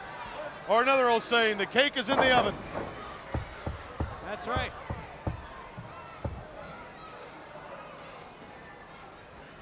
Where have you heard that one? Over at Mike's Donuts. Don't you ever go there? It's in Boston. Don't ask me stupid questions, Schiavone. Hooking the leg. Look at this. Grapevining the legs. Wow. Come on. Pressure on the legs, the knees, and pulling up on the arm. And almost Talk like about turning a man into a pretzel. You're seeing it right now. Look, those are the hands of Sir William, by the way. Yeah, you're caught on tape, Sir William. Yes, watch him over, sir. We got it. Yes. Something's got to be done about this. Well, if you look at it, Tony, Sir William is not in the ring. I am looking at it. He just happens to be touching his shoe that's near the apron. He's How checking much time, Sir William? He's checking the watch again. How much? 7 minutes, I believe. 7 minutes? 7 minutes. And that is a watch handed down through the family. That says Seiko on that thing. It does not. That's been handed down through the family from tradition after tradition. Meanwhile, in the ring. How much he take for that watch? We got him now, okay? He don't look too tired. He may be right here.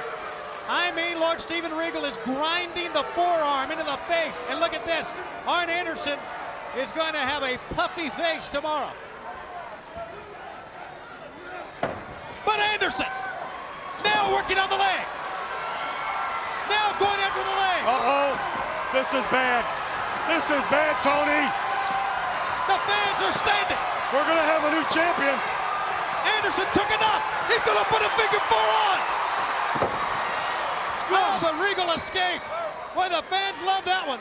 Boy, if he'd have slapped on that figure four on, I think he was going for that. Yep. That'd have been it. It'd have been curtains. Here's a cover. See, you're not going to beat Anderson cross-facing him and rubbing your forearm in his face. You're going to make him mad doing that. You've got to hurt him. You got to take his knee out or a shoulder. You've got to make him unable to fight. Uh-oh. Oh, my goodness. As my good friend Chris Berman would say, back, back, back, back, back, back, back, back. That's out of here. Bobby, that something like that could permanently injure a man. Certainly could. There is no call for that at all. Anderson trying to get back. Uh-oh. Now Regal's going to pay a little bit here. Oh.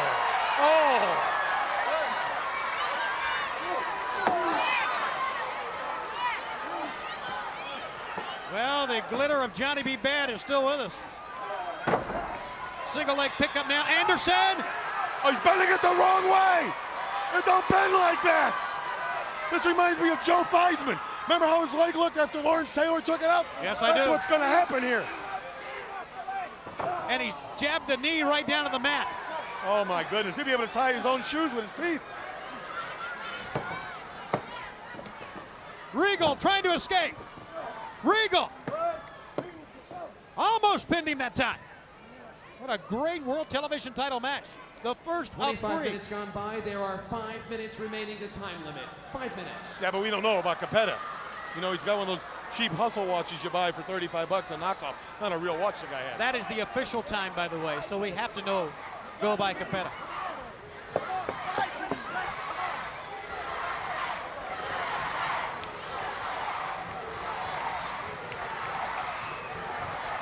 The chant of USA as the Minnesota native Arn Anderson battles the World Television Champion from Great Britain, Lord Steven Regal. You know, there's rumors about him being romantically involved with Lady Di. You know that? Regal or Arn? I'm working without a net.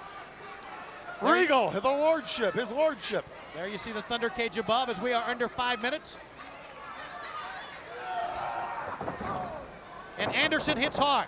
Now for Anderson. 4 minutes remaining time limit. 4 minutes. Do you think his head ever hurt in the morning when he got up from taking a pounding like that? Wow. For Arn Anderson, he must take the initiative. He must get the offense going. He must try to win. For Regal, it's very simple. 4 minutes, sir. 4 minutes. Come on. You hear Sir William scream 4 minutes. 4 minutes. Come on, sir. Big bang time. Yes, yes. Break his nose, sir. And it was open-handed. Look at Arn Anderson's head. It looks like one of those big honeydew melons. Wow. Bobby. A big gourd. Well, if he ever been over to Supermarket, I bet some old woman would come by and squeeze it to see if it was right. He's pretty close to you. You better watch your mouth here. Well, I'm just saying what you said. I'm just repeating what he said, Arn. Anderson's got to focus on the match. He's got to come back right now. Less than 4 to go. 3 minutes remaining time limit. 3 minutes. But Regal does not have to beat Arn. Remember That's right. that. That's what we're saying here. And I know I could walk and talk for 3 minutes. I could go under the ring. I could look at the watch. I could keep busy. He's going to keep the title. He is going to keep his title. Anderson. Oh. Fighting Lord Steven Regal uppercut. They're going toe-to-toe now. The European uppercut. Anderson backs up and then punches his own way. Here come the fists now. Here we go. Anderson would not go down for the European uppercut. Left hand to the head. The champion is down. The cover. 1, 2. No, he didn't get him. 1, 2. No, sir. His best bet is to go for the leg. You're right. Maybe to get him to submit here. So much pain that maybe within 2.5 minutes he'd have to give up. Well, couldn't you know, hold out. English royalty would never quit. It's a no-no. 1, 2. 1, 2. 2 minutes remaining time limit. 2 minutes Got his remaining. knee right in his eye. 1, 2. Again, Anderson. 2 minutes. Matter of fact, there's less than 2 minutes. That's 120 seconds for you humanoids out there. Anderson is back up. He's on his feet. That's the same thing. Leg trip. Yes, there's less than 2 minutes now. Anderson's got the body scissors on. And Sir William is... Turn him now, turn him. You got him in the Boston Crab. There you go. There you go. Regal back up. Oh my! Now, double A. You notice the snap in the legs of Arn Anderson. The waning moments of the match. He's got the sleeper. This could be it. Oh, no, Tony. Rolls him up. 1, 2. No, no. How Wow. much time? How much time? Wow. Somebody give me a number here. Somebody give me a time. Just hang on. You'll hear it. Come on, Ed McMahon. Give me a count. Turn 1 those minute numbers. remains, 60 seconds. He rolls him up in a minute. 1, 2. 50, 55, 54, 53, Easy. 52, 51. Hike. No, I mean, wait a minute. He may have the butterfly suplex. 45 seconds. 45, 46, no, 44, 40. You count. I'm going to watch this action. I'm going to call the match. Can you count to 50? Yes. He's got it. No. The spine buster. But he don't have enough gas in him. Cover him right now. He's run out of 30 fuel. seconds remain. Cover him. Williams holding the arm. Oh, no. Leave William alone. He hasn't done anything wrong. Shoulder could this block. be it? Sunset 15 flip. seconds. Sunset 14, flip. 13, He's 12. got 10. 1, 2, 3. He got him. 6. With 6 seconds to go, he cheats. He What a cheats to victory. win. What a victory. He should be in the Olympics. For what? That's all you're getting. For umbrella grabbing? What do you mean? The winner is still World Television Champion Lord Steven Regal. Oh, yeah. Look at Arn. He goes over the ropes. He's going for that sunset flip. He should hook the tights or that bandage. But you notice Sir William is just pointing over his shoulder at something. And it seems like as he was reaching for the ropes, his hands wrapped around the umbrella for the 3 count. As luck would have it, he is still television champion. Great match, Arn. By golly. Yeah, a slap on the back is only 18 inches from a kick in the butt, you know. You deserve to be a champion, and I tell you, really feel for Arn Anderson. He will get his shot once again, I'm sure. Lord Steven Regal is still the television champion. Well, we have 1 title match down. You look fine. What? We have 1 title match down, 2 to go. Our next one is for the Tag Team Championship. Now, excuse us. You never know what's going to happen in WCW. The Clash of the You brought the misses. Oh, no, go ahead. The Clash of the Champions. Take a look at what happened. This match we're going to see between Cactus Jack and Max Payne, the Nasty Boys, is what gave Cactus and Max this title shot. You were there, Bobby, in Baton Rouge. Oh! We all thought the Nasty Boys was going to win it with that move. But as Randy Anderson sags out, here comes Big Max Payne, and good night, Brian Knobbs. See, now I lost track here. Yeah, I boy. never knew who was legal. Do you? The only important thing is the referee knew who was legal. Hey. What? You ready to Are go we to on? the ring? We on? Yeah. I don't know, guys. What? Talk about working without a net. You know, like you were asking me earlier, to pick a winner. Yes. Cactus Jack, Max Payne, the Nasties. Yes. How can you pick a winner? None of them know how to wrestle. They know how to fight. Why don't you just give them a bunch of cans of spray paint, maybe some Black & Decker chainsaws? Am I boring you, Tony? Go to the ring. Am I bothering you? Am I keeping you up? Boy, oh boy. Where's Gordon Soley when you need him? The World Tag Team title is on the line. I'm Tony Schiavone, and you know who he is. The Brain. The Brain. Bobby the Brain Heenan. Like Donald Trump always calls me, the Brain. I said, thank you, the Donald. Here we go. You know, you mentioned something and I agree. About what?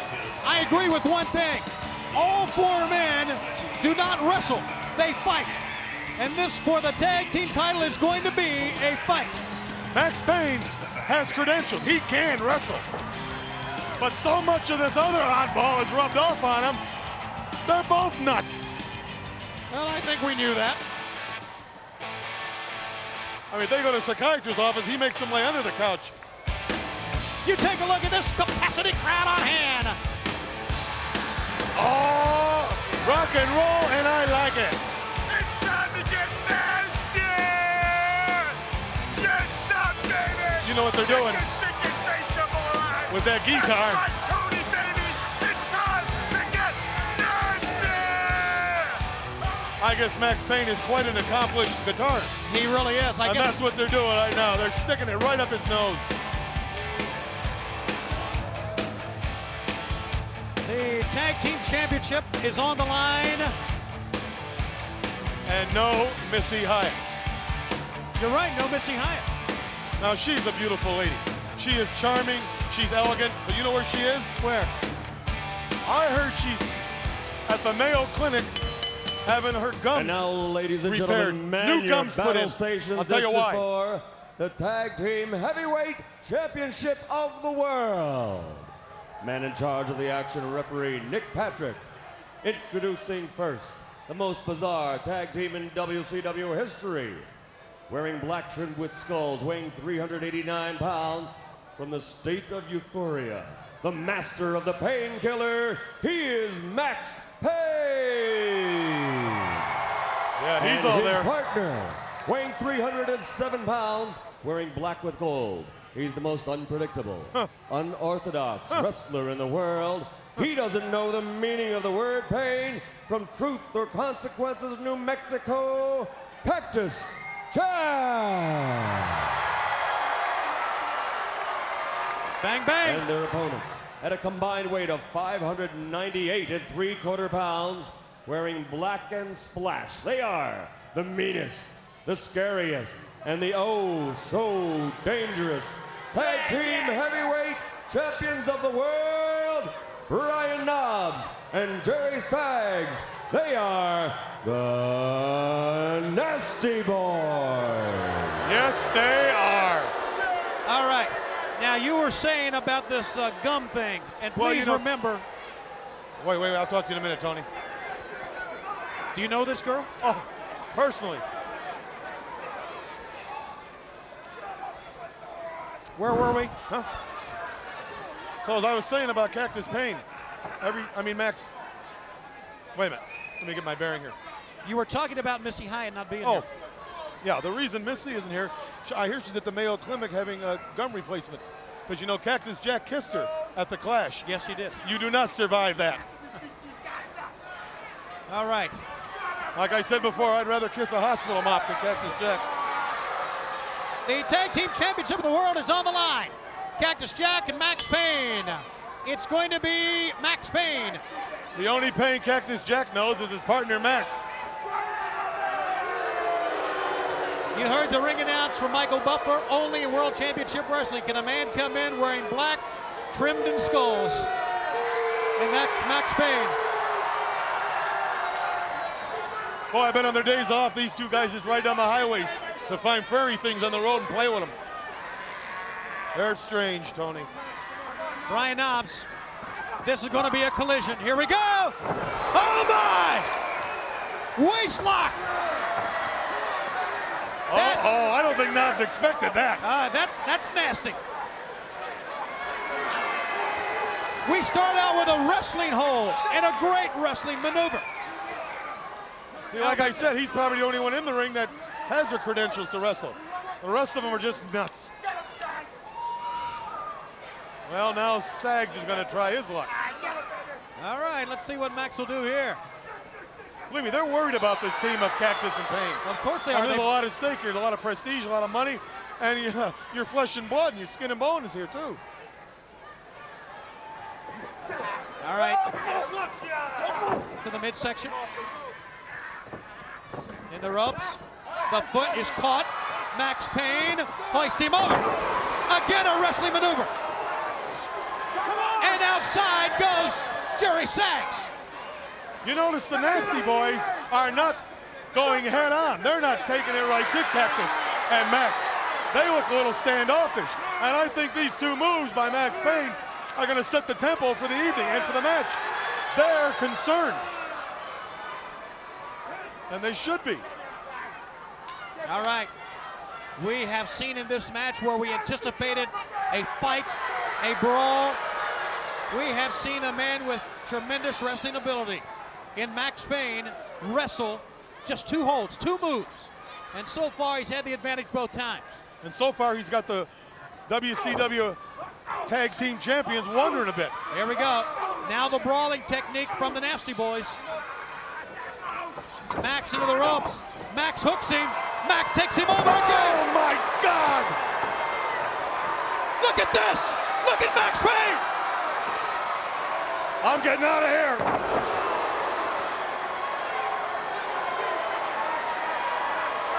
Max Payne. Boy, I'll tell you something. Uh-oh. Look at this. Here we go. Cactus Jack. Cross body blocks. And a body slam.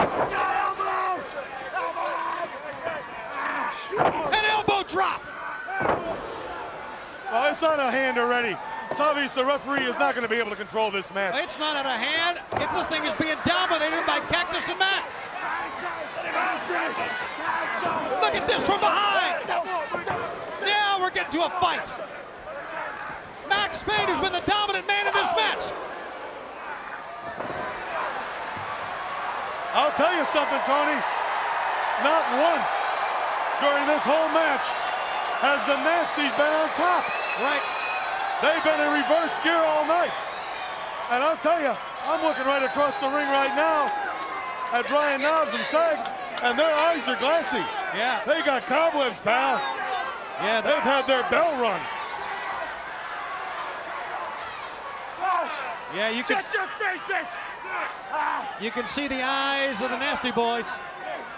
They're glassy. Well, actually, the same thing can be said about Cactus Jack and Max Payne. Yeah?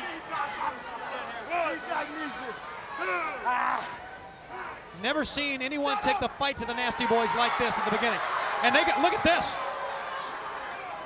Cactus may be making a mistake by going into that corner. He doesn't care, Tony. He's nuts. Yeah, you're right. The man's nuts.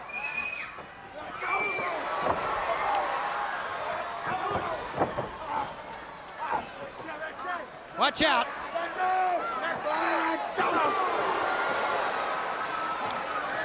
Dropping on the head. Tony, I'm getting out of here. I'm calling the lights on London. I could get hurt. No, you stay right here. Stay right here. Let me go get you a diet drink or something, Tony. No, stay here, Bob.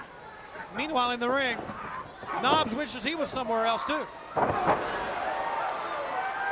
Cover. Well, they have taken the fight out of the Nasty Boys. They have just completely deflated them. And like I said, they have to beat the Nasties.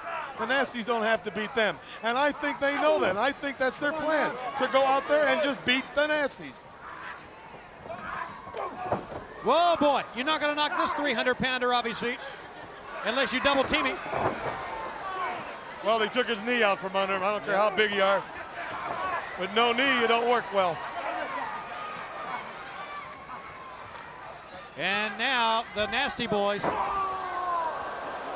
Was that a low blow or not? No. Ref was right there. He'd have caught it. That was very close, and I think that's what the warning was from Nick Patrick. Was right in the groin area, up the leg. Or is that down the leg? Near the leg. Why don't you call Quincy? He'll answer that one for you.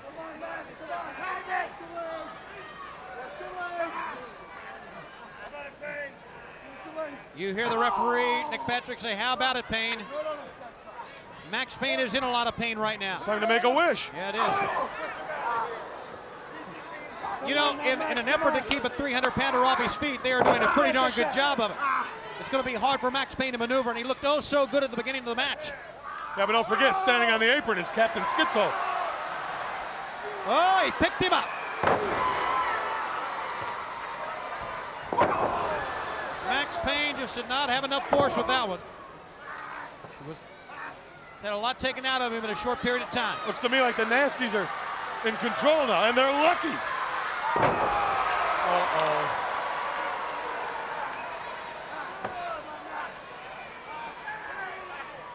The tag.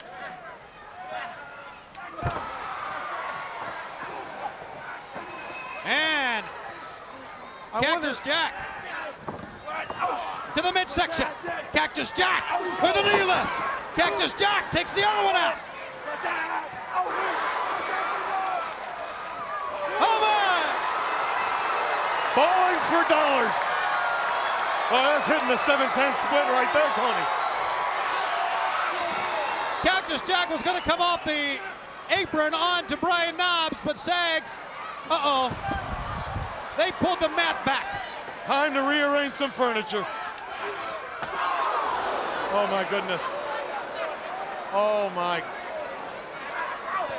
I don't know what to say about that. You hear that? We need to see that again. No, we don't.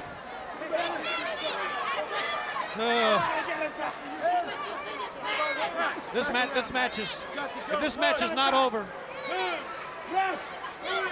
I don't think he can stand. I don't think he can stand. I don't understand how he's getting up. Oh! Well, if they're hitting him in the head, they're making a mistake.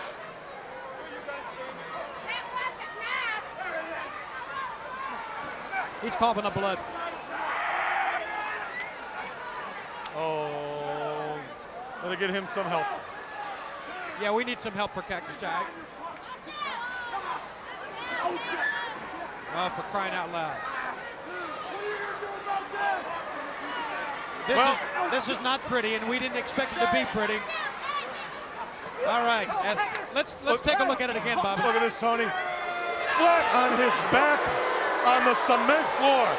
And then the head. Right into the rail. Look at that. Back of his head.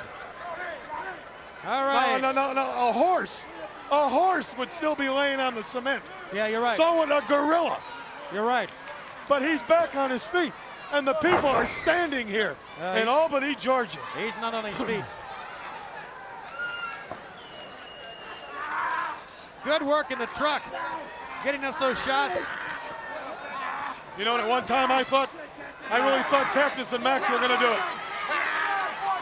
You know, you need to say something here. About 10 months ago in April of '93, Cactus Jack took a power bomb on the concrete floor at the hands of Vader. He lost his memory. He was out of wrestling actually until July. Didn't come back in the ring until September. We often thought that Cactus Jack wouldn't make it, and we thought then he wouldn't make it. He is still in this one.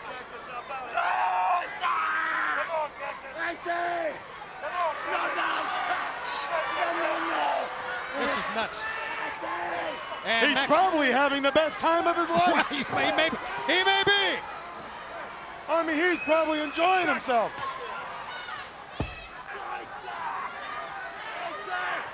He's got to make that tag, though. He's got to get to his partner. A normal man would. Maybe he doesn't need to. Maybe he doesn't really feel any pain. No sense, no feeling. Look at him. Look at Cactus Jack.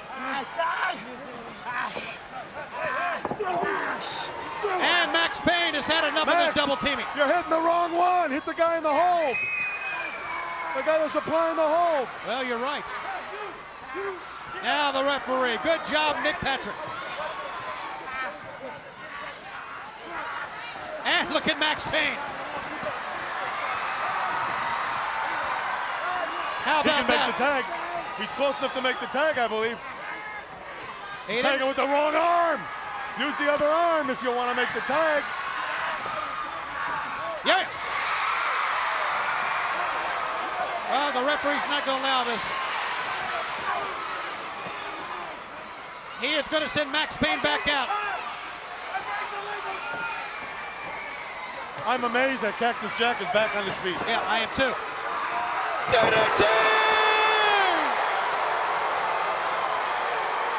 Has this place erupted? Incredible! He is nuts. Yes, he's nuts. Or he's Superman.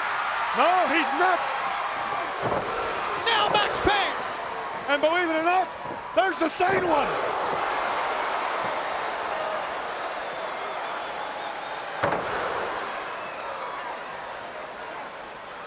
Headbutt. I think this would be like Knobbs that broke his arm. He may be right. I bet he broke his arm. On that last one. In the side of the head. The painkiller. He's got the painkiller on. We may have new tag team champions right here. Oh. It's time to hear some music. He's got the guitar.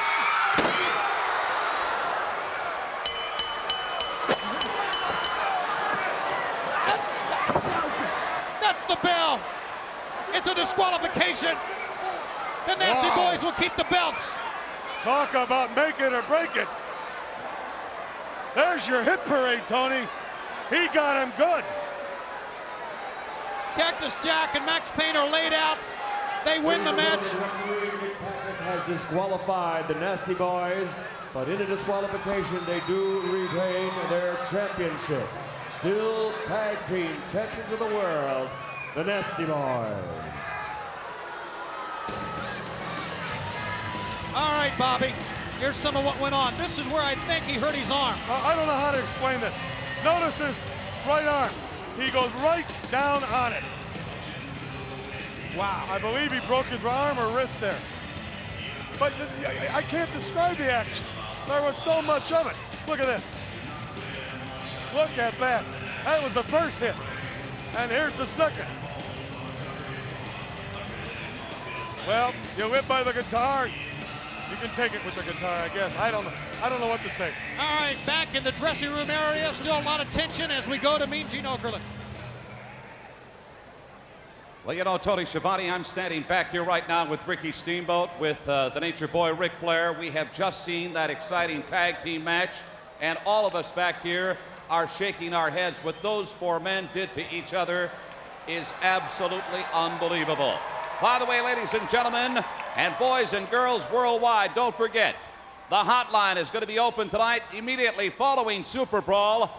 We will have as our guests Max Payne and Cactus Jack, if they are physically able to get to the telephone, taking your calls live at 1-900-909-9900. Calls are 99 cents. Kids, get your parents' permission, but give us a holler on the hotline.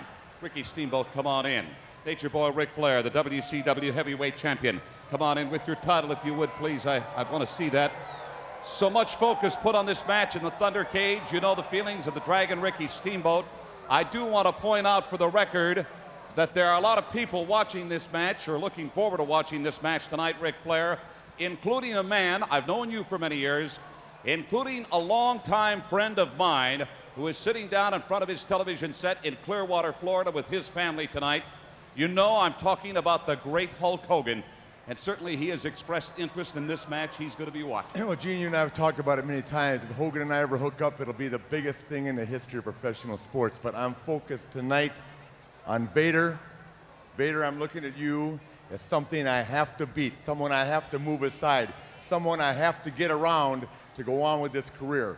And of course, if I'm fortunate enough tonight to get by Vader, then I've got to wrestle one of the greatest of all time, and that's Rick Steamboat. You know, I should point out, for the record, I tried to get into the locker room of Vader. That guy went ballistic on me.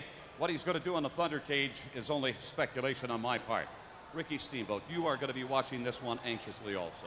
You know, that's true, Gene. I have gone through a lot of negotiations this past year, gone through a lot of red tape, had to step on a few toes to get where I'm at right now. Thanks to Commissioner Nick Bockwinkel, who has checked the track record of everybody and given me the go-ahead that I will take on the winner of tonight's match. Arn Anderson, very quickly, I don't know if you can even talk. This guy just took a shot in the Adam's apple. Your thoughts? I know you've got a friend in Ric Flair. Well, the violence we're experiencing tonight through the whole show, Gene, is unparalleled. But now, you know what you got to do. You know what he did to you. You know what it's going to take. So take it to him. We're behind him. We're ready. All right, that's it. They're ready. Right now, let's get back to the arena.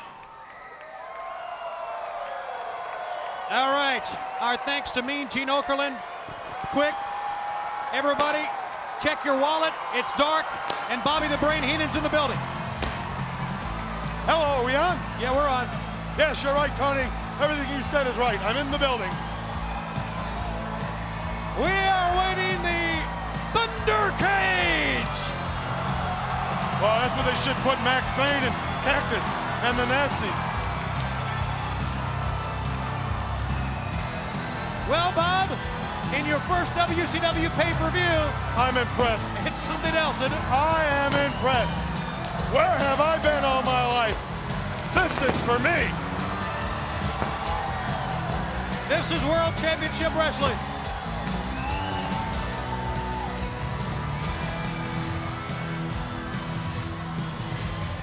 the steel cage. 20 to 25 feet high. The door is on the near side. 2 matches remain in Double Thunder Cage for the first time ever on pay-per-view. 2 cage matches. And this is going to be the 6-man tag, right? Right. Now you know Ric Flair has to be back there watching this. He's watching the cage lower. He's going to watch these 6 men get in there, but he's going to be looking at that cage and thinking of Vader. And this 6-man tag match isn't going to be that easy either. I guess we're ready for Gary Cappetta. Not me. Ladies and gentlemen, it is the first of 2 Thunder Cage matches. There will be no disqualifications allowed in this match. Introducing first, 6-man tag team action. Set for 1 fall with a 30-minute time limit. Team number 1, first from Robbinsdale, Minnesota, weighing 249 pounds, recognized by WCW International as the World Heavyweight Champion, Ravishing Rick Rude. Ladies and gentlemen, along with Colonel Rob Parker from Hollywood, California, weighing 253 pounds, the United States Heavyweight Champion, Stunning Steve Austin. And their partner from Tampa, Florida, weighing 247 pounds, Mr. Wonderful, Paul Orndorff. No doubt about it. Say what you will, what you want to about this trio. 3 of the greatest in our sport. In the Thunder Cage. I don't see how you can get out of it, Tony. And ladies and gentlemen, their opponents, introducing from Hollywood, California, 227 pounds, Evan Bryan. From Austin, Texas, 261 pounds, the natural, Dustin Rhodes. And from Venice Beach, California, weighing 251 pounds, this is Sting.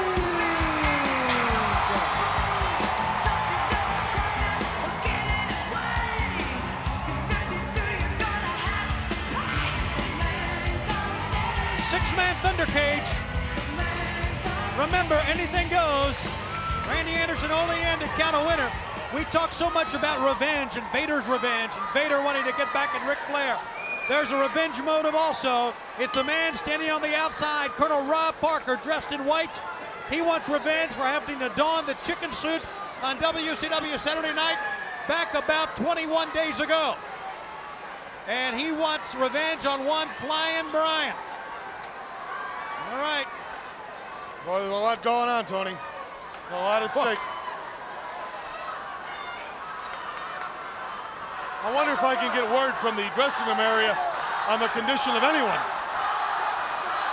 Well, you heard Mean Gene Okerlund say that Cactus Jack and Max Payne will be on the wrestling hotline tonight for our post-event program if they are able. So make sure you give them a call to see about their condition. If they're able. Those 2 half-wits will probably try out for the Olympics tomorrow.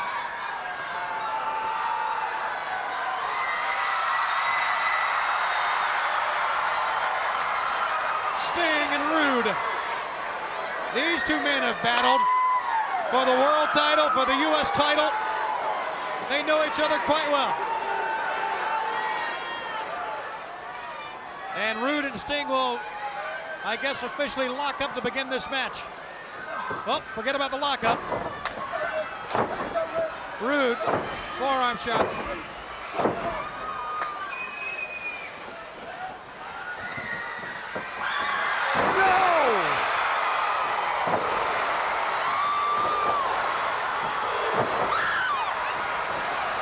Sting the way to start it, Sting. You want to get their attentions, that's the way to do it. He backdropped Rude so high, he almost left the building. Now that woman there, that's not Sting makeup she's got on. That's just her makeup. Are you sure about that? Yeah, she's Miss Albany, Georgia. Won it 6 years in a row. For that paint job too, I guess. Well, there's Sting fans everywhere. I think the best news is that Colonel Parker's on the outside of the cage. Look at the Colonel, he's pacing back and forth.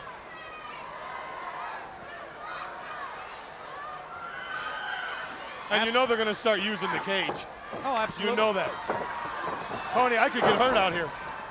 Bobby, what makes this cage, this Thunder cage, different than other cages is that to use the cage, you must take your opponent out of the ring. Regular cage match, the only thing you had to do is whip your opponent to the ropes and he would hit up against the cage. Right. That's not the case here. You got to go outside to the floor first and then use the cage. Think if you throw a man over the top rope here and he hits the cage and bounces off the floor. It'd be like hitting a ball in Fenway Park. And you can't climb out of this thing. I know, it's a horrible thought. Being in there is a horrible thought. Stunning Steve.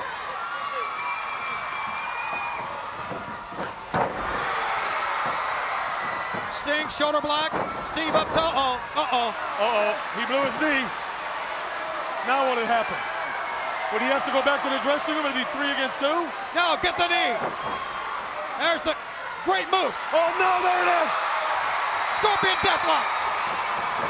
He ducked the clothesline. Sting taking on everybody. But he can't beat everybody. There's too many of them. 1, 2. Almost. They hooked the tights as well. Well, remember. Whoa. Whoa, my right hands. That's the United States champion in there. That's right. Stunning Steve Austin. And he can't leave the ring area. He's caught with the Thunder cage. Now they're on the outside.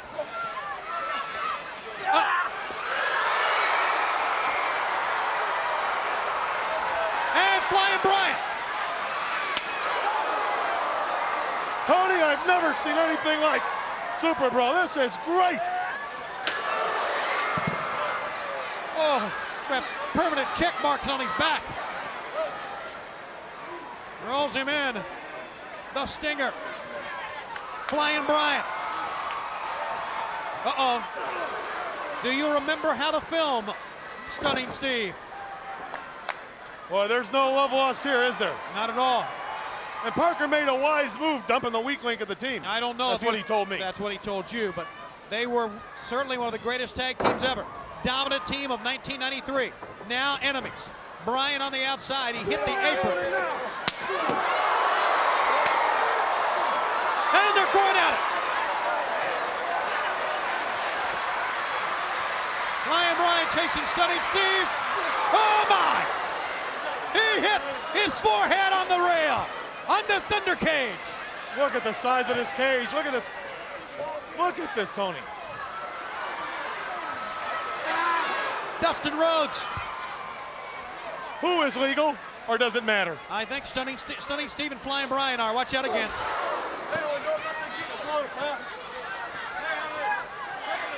Yeah. Well, Orndorff's doing a number out here on Brian Pillman. He's opened him up. He's bleeding a little bit from the forehead. Well, Flying Brian's not flying, is he? No, he's grounded. He's grounded. A look at Ravishing Rick Rude, WCW International World Champion. He did not come to the Thunder cage with a belt on, neither did Stunning Steve. Belts do not matter here. This is a grudge match of epic proportions, settling it all in the Thunder cage, and the year's just begun. What is the rest of the year going to be like here at WCW? Brian hit the top of his head on the Thunder cage. He's cut. And Rude making sure that the injuries continue. Look at Stunning Steve, he's still down. Mr. Wonderful Paul Orndorff. Just beating Flying Brian down the corner. Remember, Randy Anderson realizes no disqualification. He can stomp, he can choke, he can use every device possible to win a match.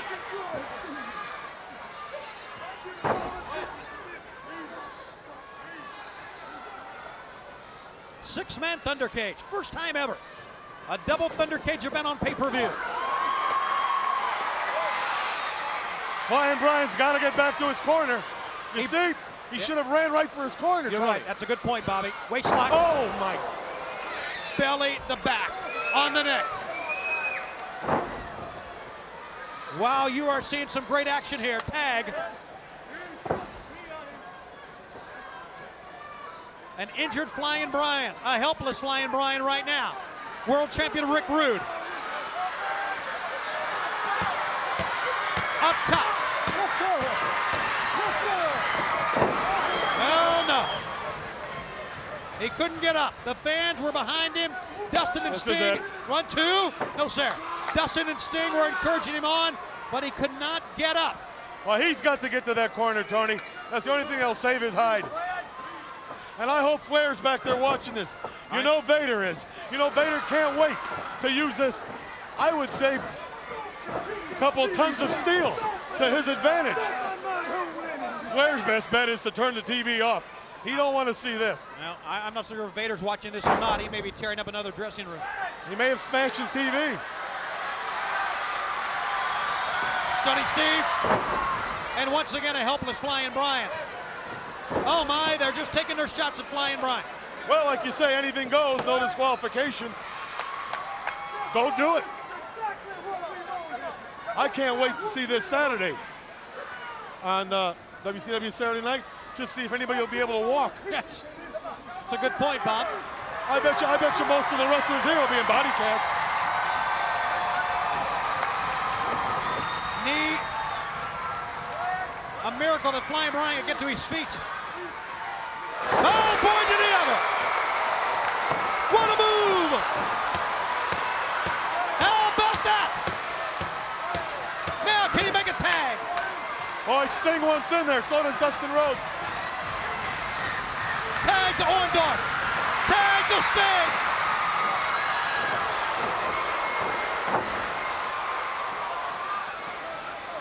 Sting, the Frenchman, needed in. Well, he about took Rude's head off. Stunning Steve back out. In the ropes. It's clothesline-omania. And Paul Orndorff is in the wrong neighborhood.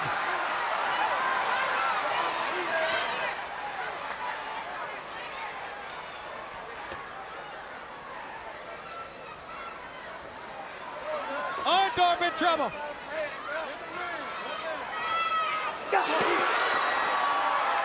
Right in front of us. Tony, look at him. Look at him, Tony. What? I'd rather not. Sit down, Bob. I had to see this closer.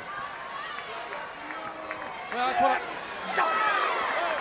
that's what our cameras are for. Watch your monitor here. The excitement level, I can't help it.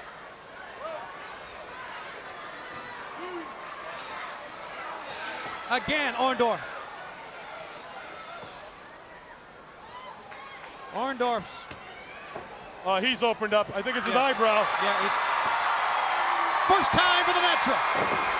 The Natural.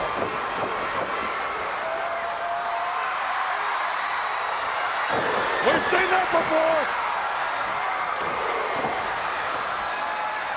The Natural, Dustin Rhodes igniting this crowd. Boy, he's ready to fight.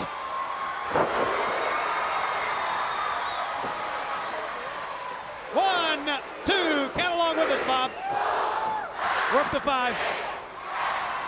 Oh, we stopped. Well, it's not like I have to take my shoes off.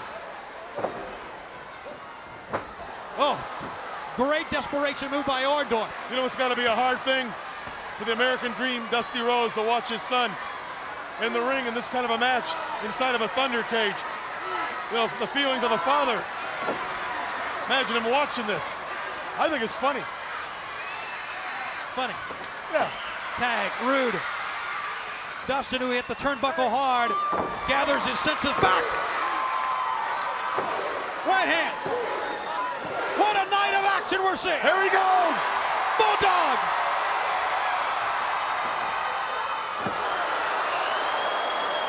What a move by Rude. Tremendous. Give Rude a lot of credit. He was in the clutches of the Bulldog, And the only thing he did was allow Dustin's momentum to take him over. And his strength, the way he picked the man up and set him down that top turnbuckle. That's right. Whoa, my goodness. We may have a middle turnbuckle belly to back, and that's what we got. You are seeing 6 of the greatest wrestlers in the world, 6 of the greatest athletes in the world. And don't stop there. We've been seeing it all through the night with Terry Taylor, with Diamond Dallas Page, Harlem Heat, the Equalizer, Johnny B. Bad, the Freebirds, Regal and Arn. And what about the 4 nuts we saw a minute ago? Those outpatients, you got me on that one. Cactus Max, Nasty Boys. Oh, I'm glad I'm retired and not in there.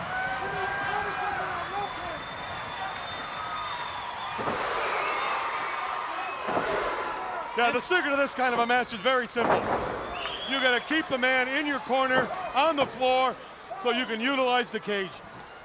You just have to. Well, Pillman's back on his feet. So's Orndorff. And Dustin is still fighting. Yes, sir. Well, that's a family trademark. Stunning Steve! Oh! Oh my! He could have broke his leg. He may have turned the knee. Colonel Parker is livid. Colonel Parker's beside himself. He may have busted an ankle. No, he's still back in there. Boy, give the U.S. champion a ton of credit. Does not know the meaning of the word quit. In the ropes. Is it that they're that tough, or are they too dumb to quit? No, it's that they're that tough. That has to be. Roma!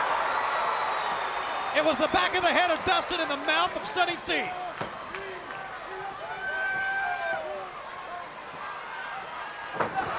Flying Brian!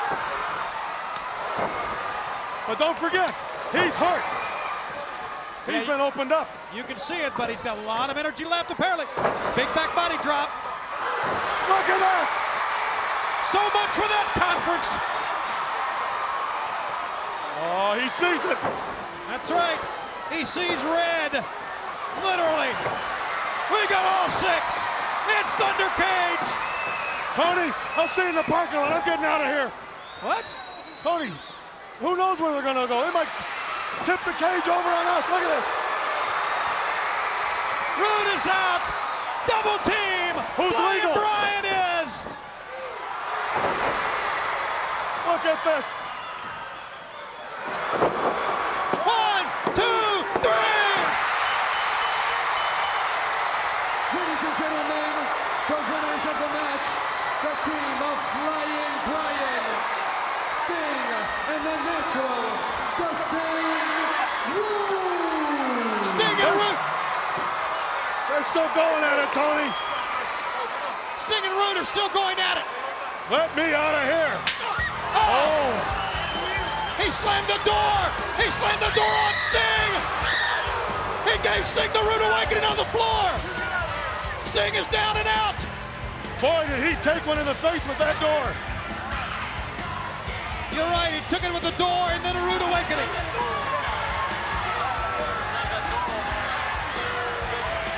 The referee is over Sting right now. Boy, he got him good too. Look at this. Sting picks up Flying Brian and pitches him right on the body of Steve Austin, the United States champion, for the 1, the 2, and the 3. But if our cameraman picks it up, look at this. Whoa. Right in the face, flush in the mush. And then the rude awakening, as only the Ravishing One can give it, on the floor. There's your stinger.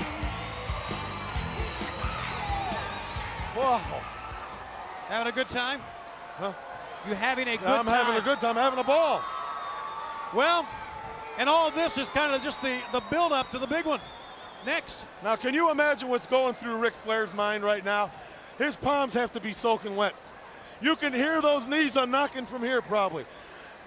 He probably feels worse than a giraffe with a sore throat. Now, you know how bad that can be. He's got to have a lot of things going through his mind. And you know the monster. That 450-pound Vader, Harley Race has him pacing. Probably hasn't fed him in a week. Well, maybe not. Back on The 27th of January, the Clash of the Champions in the tag elimination main event, Sting and Flair against Rude and Vader. We saw an injury to Ric Flair. And after that, the match was taken out of Super Brawl, but then put back in. Let's start with the Clash on the 27th, taking the steps back to reinstating the match tonight. About to come up, Flair against Vader.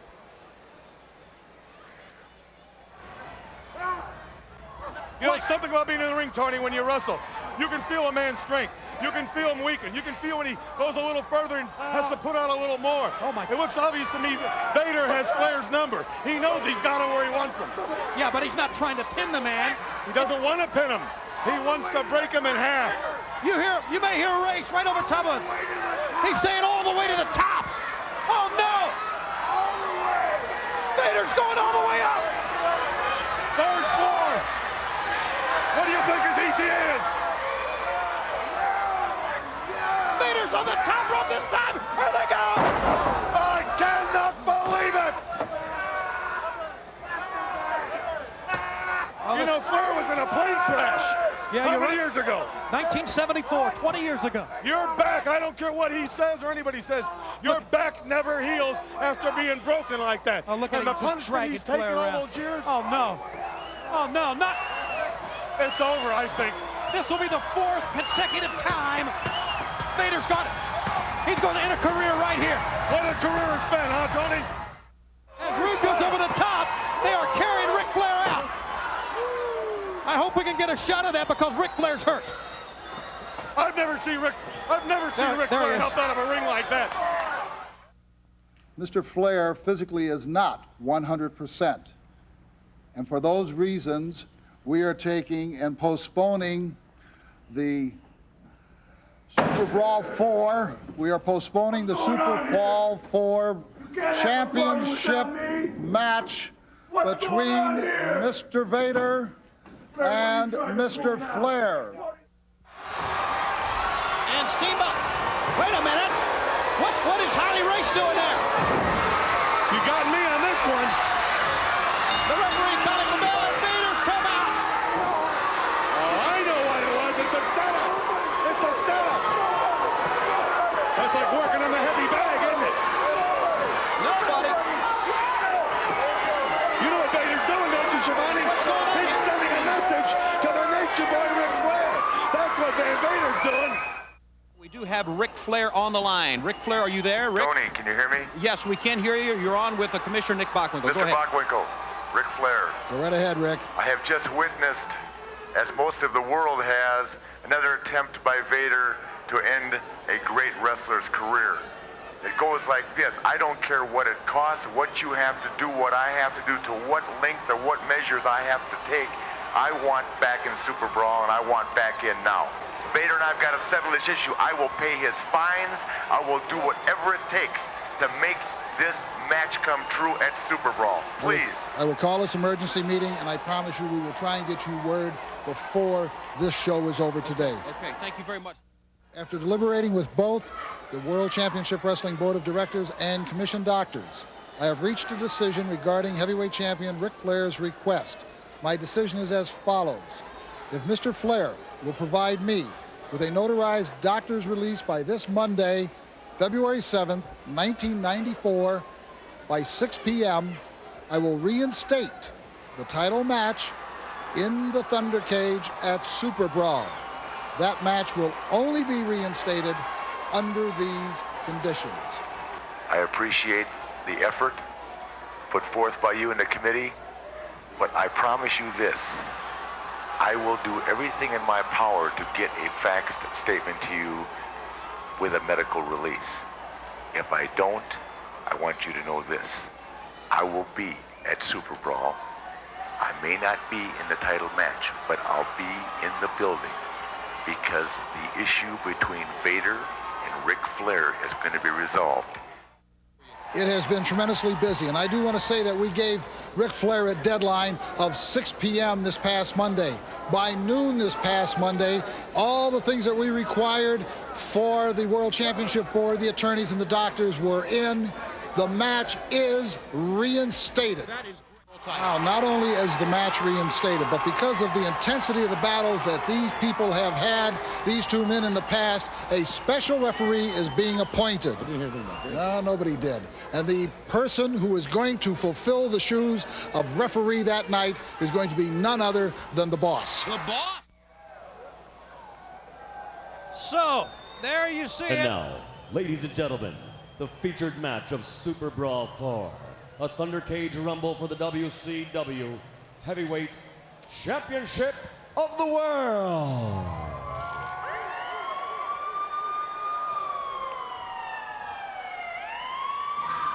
Coming to the cage at this time, assigned by the WCW Board of Directors as special referee. He's from the Department of Corrections in Cobb County, Georgia. The man who's here to enforce law and order in the WCW.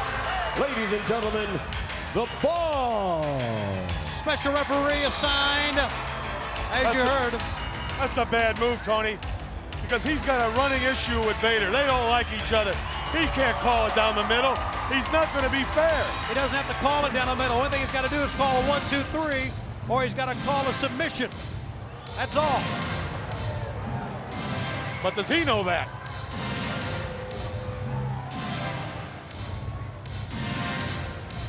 Ladies and gentlemen, now making his way toward the cage with his manager, the former 7-time World Heavyweight Champion, Henson Holly Race. Wearing red and black and weighing 437.5 pounds from Boulder, Colorado, in the heart of the Rocky Mountains. This All-America star of Colorado and with the NFL Los Angeles Rams has won international championships all over the globe in wrestling. Ladies and gentlemen, he's the former 4-time World Heavyweight Champion and #1 ranked challenger in the world, Vader. There he is, Tony. There he is. Vader in a cage is not a pretty sight for anybody. Vader's not a pretty sight anyplace. We may see him walk the aisle, Tony, for the last time here. Ladies and gentlemen,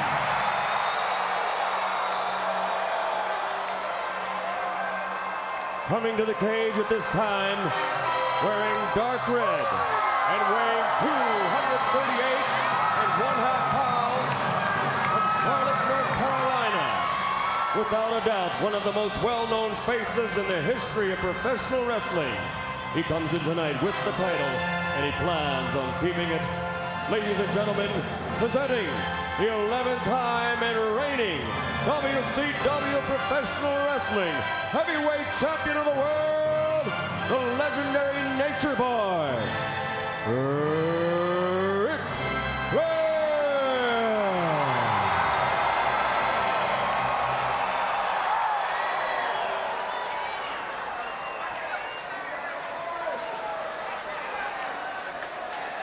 Flair is not all there. Why would you step into this Thunder cage and face a man the size of Vader carrying a chair?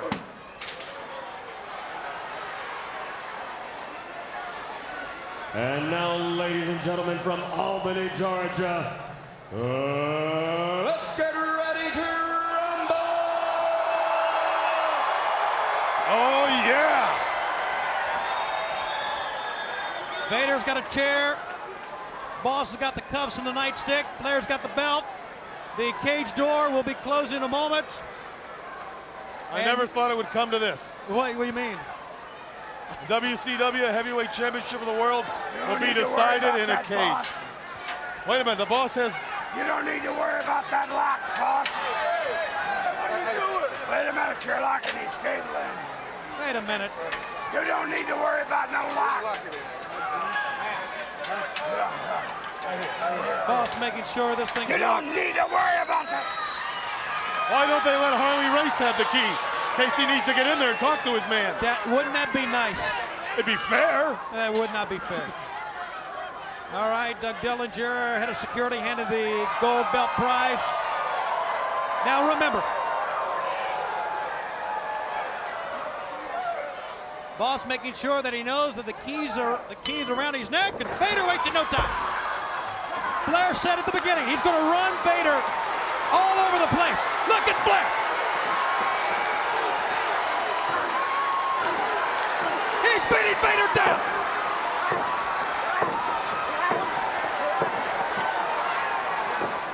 You think he's not ready? He's not 100%? Uh-oh, head of steam. And that's almost 500 pounds. And Flair's right behind him with a chair.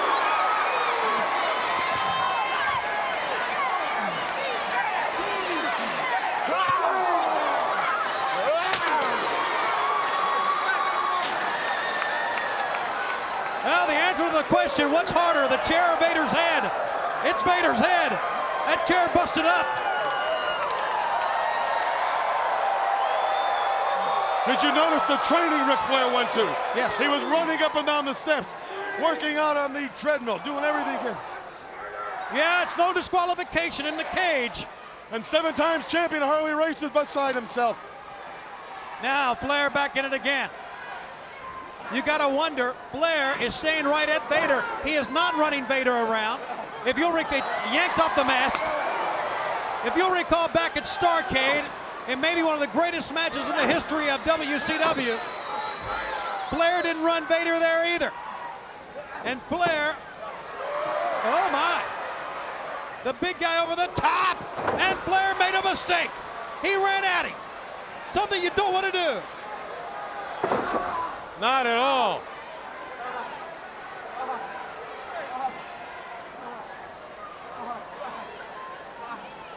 I want to see what happens when he starts pounding on the back.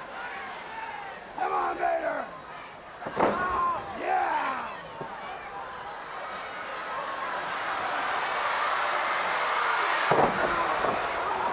$450 pounds down on Flair. Now, you saw the footage earlier. Flair's back was the point, was the source for Nick Bockwinkel originally postponing this match. I know that, Tony. And I know Flair begged him. Flair pleaded. He was dealing with his heart. Oh, my. He wasn't thinking with his mind. He was thinking with his heart. He wanted this match. Why? I do not know, Tony. But then, since that time, about 2 weeks or so, Flair has been working hard in the gym, at his own gym. Ric Flair's Gold Gym in Charlotte, North Carolina. Working on the back, doing the weights, the exercises to get the back into shape. The big man is going up top. He's going for the back again. He wants to end it right here.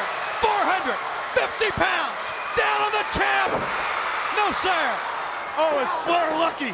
Yeah, but Vader's right on top of him again, showing his quickness as well as his power. Without a doubt, the most incredible big man this sport has ever seen. You said a mouthful, Tony. Outside, Flair's down to the mat. That's where you don't want to be. The boss getting the face of Vader. Meanwhile, Harley Race choking Flair using the cage. Well, Harley Race knows every trick in the book. Yep. He wrote most of the book and threw away most of the book. He knows what to do in there. He's a winner. He is a proven winner. And Vader is just a monster. Vader is a monster. Race's last title reign was 1983, ended at the hands of Ric Flair. And he never forgot it, and he never will. That's right. It'll never be over. Look, Flair just clinching up, trying to get away from those big blows. Knee to the forehead. Actually, that was a knee right to the eye.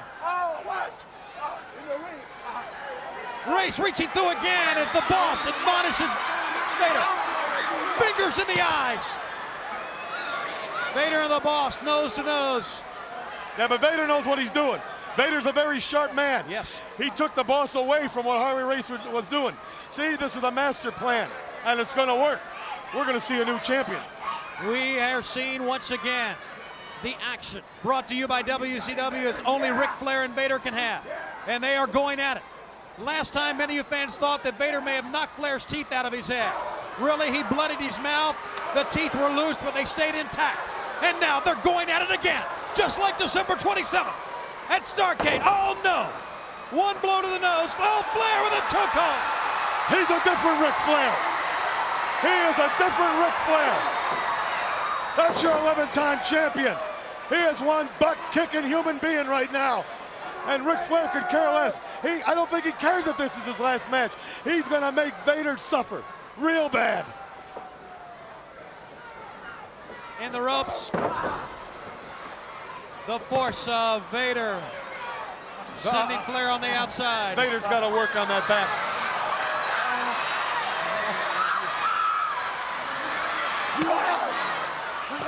Harley Race with a headbutt. And look at the big BOSS. That dummy couldn't find a phone in a phone booth. There's your meter maid from Marietta. Hey, easy. Should be out putting chalk on tires. You don't belong in the ring. Should be delivering 10 plates of food. Ric Flair has had to battle Harley Race as much as Vader in this match. Hey, Flair asked for it. He could have taken all the time off. He could have had Bockwinkel wrapped around his finger. He could have postponed this thing for years. But no, he wanted it. Uh-oh. He fell into Vader's trap. He really did, but you know the kind of man Ric Flair is. Here we go. Here was the move that took him out originally. You saw it earlier. He won't be able to take this, Tony. Good night. Goodbye. It's over. The fat lady has sang. It's just a matter of time. He just rolled out of the way out of desperation. Yeah, but how much? I know he's got a lot of fight left in him, but how much is left in him? Now he's going back out there where Harley is. Oh, I hated to see his career end like this. Again, Harley Race. The boss man's got him. Oh, look at this. He's going to handcuff Harley Race. No, no. Harley's not handcuffed. No, he's not. Wait a minute. Handcuff the boss man. What are they doing? Yeah, now you got it. Wait a second. That's the referee. A little bit of his own justice, huh? You don't look like a boss now. Oh, it's going to happen. He's got the nightstick. And he's got the championship as far as I'm concerned. And Harley Race is coming in the cage. He's got the lock. He's got the key. Oh, this is going to be messy. Have a nightstick, Bob. No, thanks. I'm full.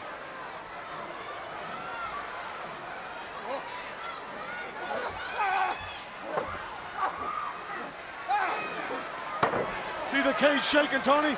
That's the boss man trying to get loose. Oh. And Harley Race is in there. Hey, there's no disqualification. Anything goes. That's right. This can happen. Race will never forget what Vader did to him.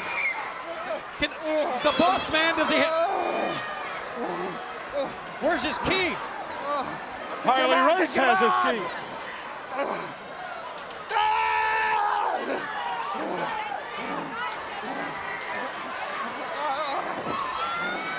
It's just a matter of time. Big splash. Well, where's the referee? Where is he now? See, what's going on here is they want to end the career. You talked about at the top of the program, Bobby, we may have seen the last of Ric Flair, and we are seeing basically a mugging. Well, you know what's going to happen. The commissioner is going to really stick at the Harley Race in the pocket. May suspend him. Arn Anderson is coming down, but he can't get in. I hear you knocking, but you can't come in. A helpless Ric Flair in the ring. No! Oh my God! Ric Flair! He's still got something left. Where does Ric Flair get it from?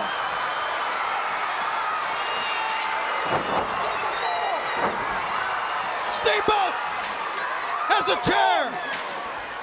Steamboat attempting to break the lock off. Oh, this is serious. They're going to wind up getting their hands on Flair outside.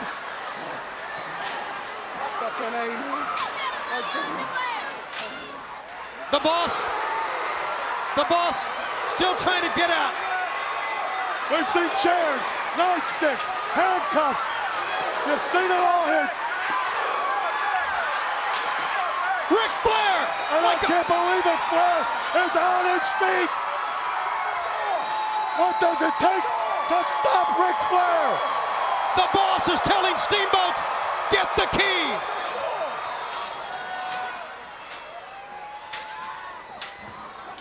Talk about friendship. Look at Ricky Steamboat. Look at Arn Anderson. They are literally fighting for Ric Flair's life. Oh boy. Again. What a super brawl. Heavyweight, he got free. The boss broke the handcuffs in half. He did what? He broke the handcuffs. He hit Vader in the knees with the nightstick. Flair's got the finger bar.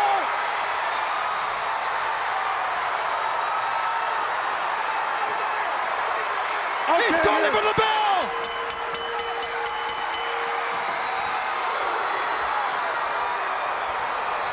The match is over. Flair wins. He never gave up. Vader never gave up. He never gave up. The boss man just awarded the match to Ric Flair, but Vader never gave up. I'm right here. I never heard him say I give up. Did you hear him say that? Well, no, it was very loud. I didn't hear anything. But did you hear Vader say I give up? No, I did not. I did not hear that. I did not hear that. Where in the world have you been? Ric Flair is still the champion. How can that be? How can he be champion? I mean, we've seen it all. Chairs, nightsticks, handcuffs, Harley Race in the ring. All right, well, Vader is making his way over here, and I got news for you. I ain't staying around. Where you going? Want the WCW Gold Justice? He'll be fine. Tell me! He'll be fine. Please, Bockwinkel's here. Trust me on this one. Bring him out. I want to hear what he's got to say. Well, I don't know. Get him out. I don't know where Bockwinkel is. I don't know where Bockwinkel is. Damn it! I don't want him fighting for justice. No! Damn!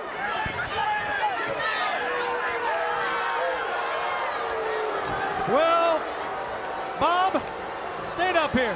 Stand up. It was a wild one.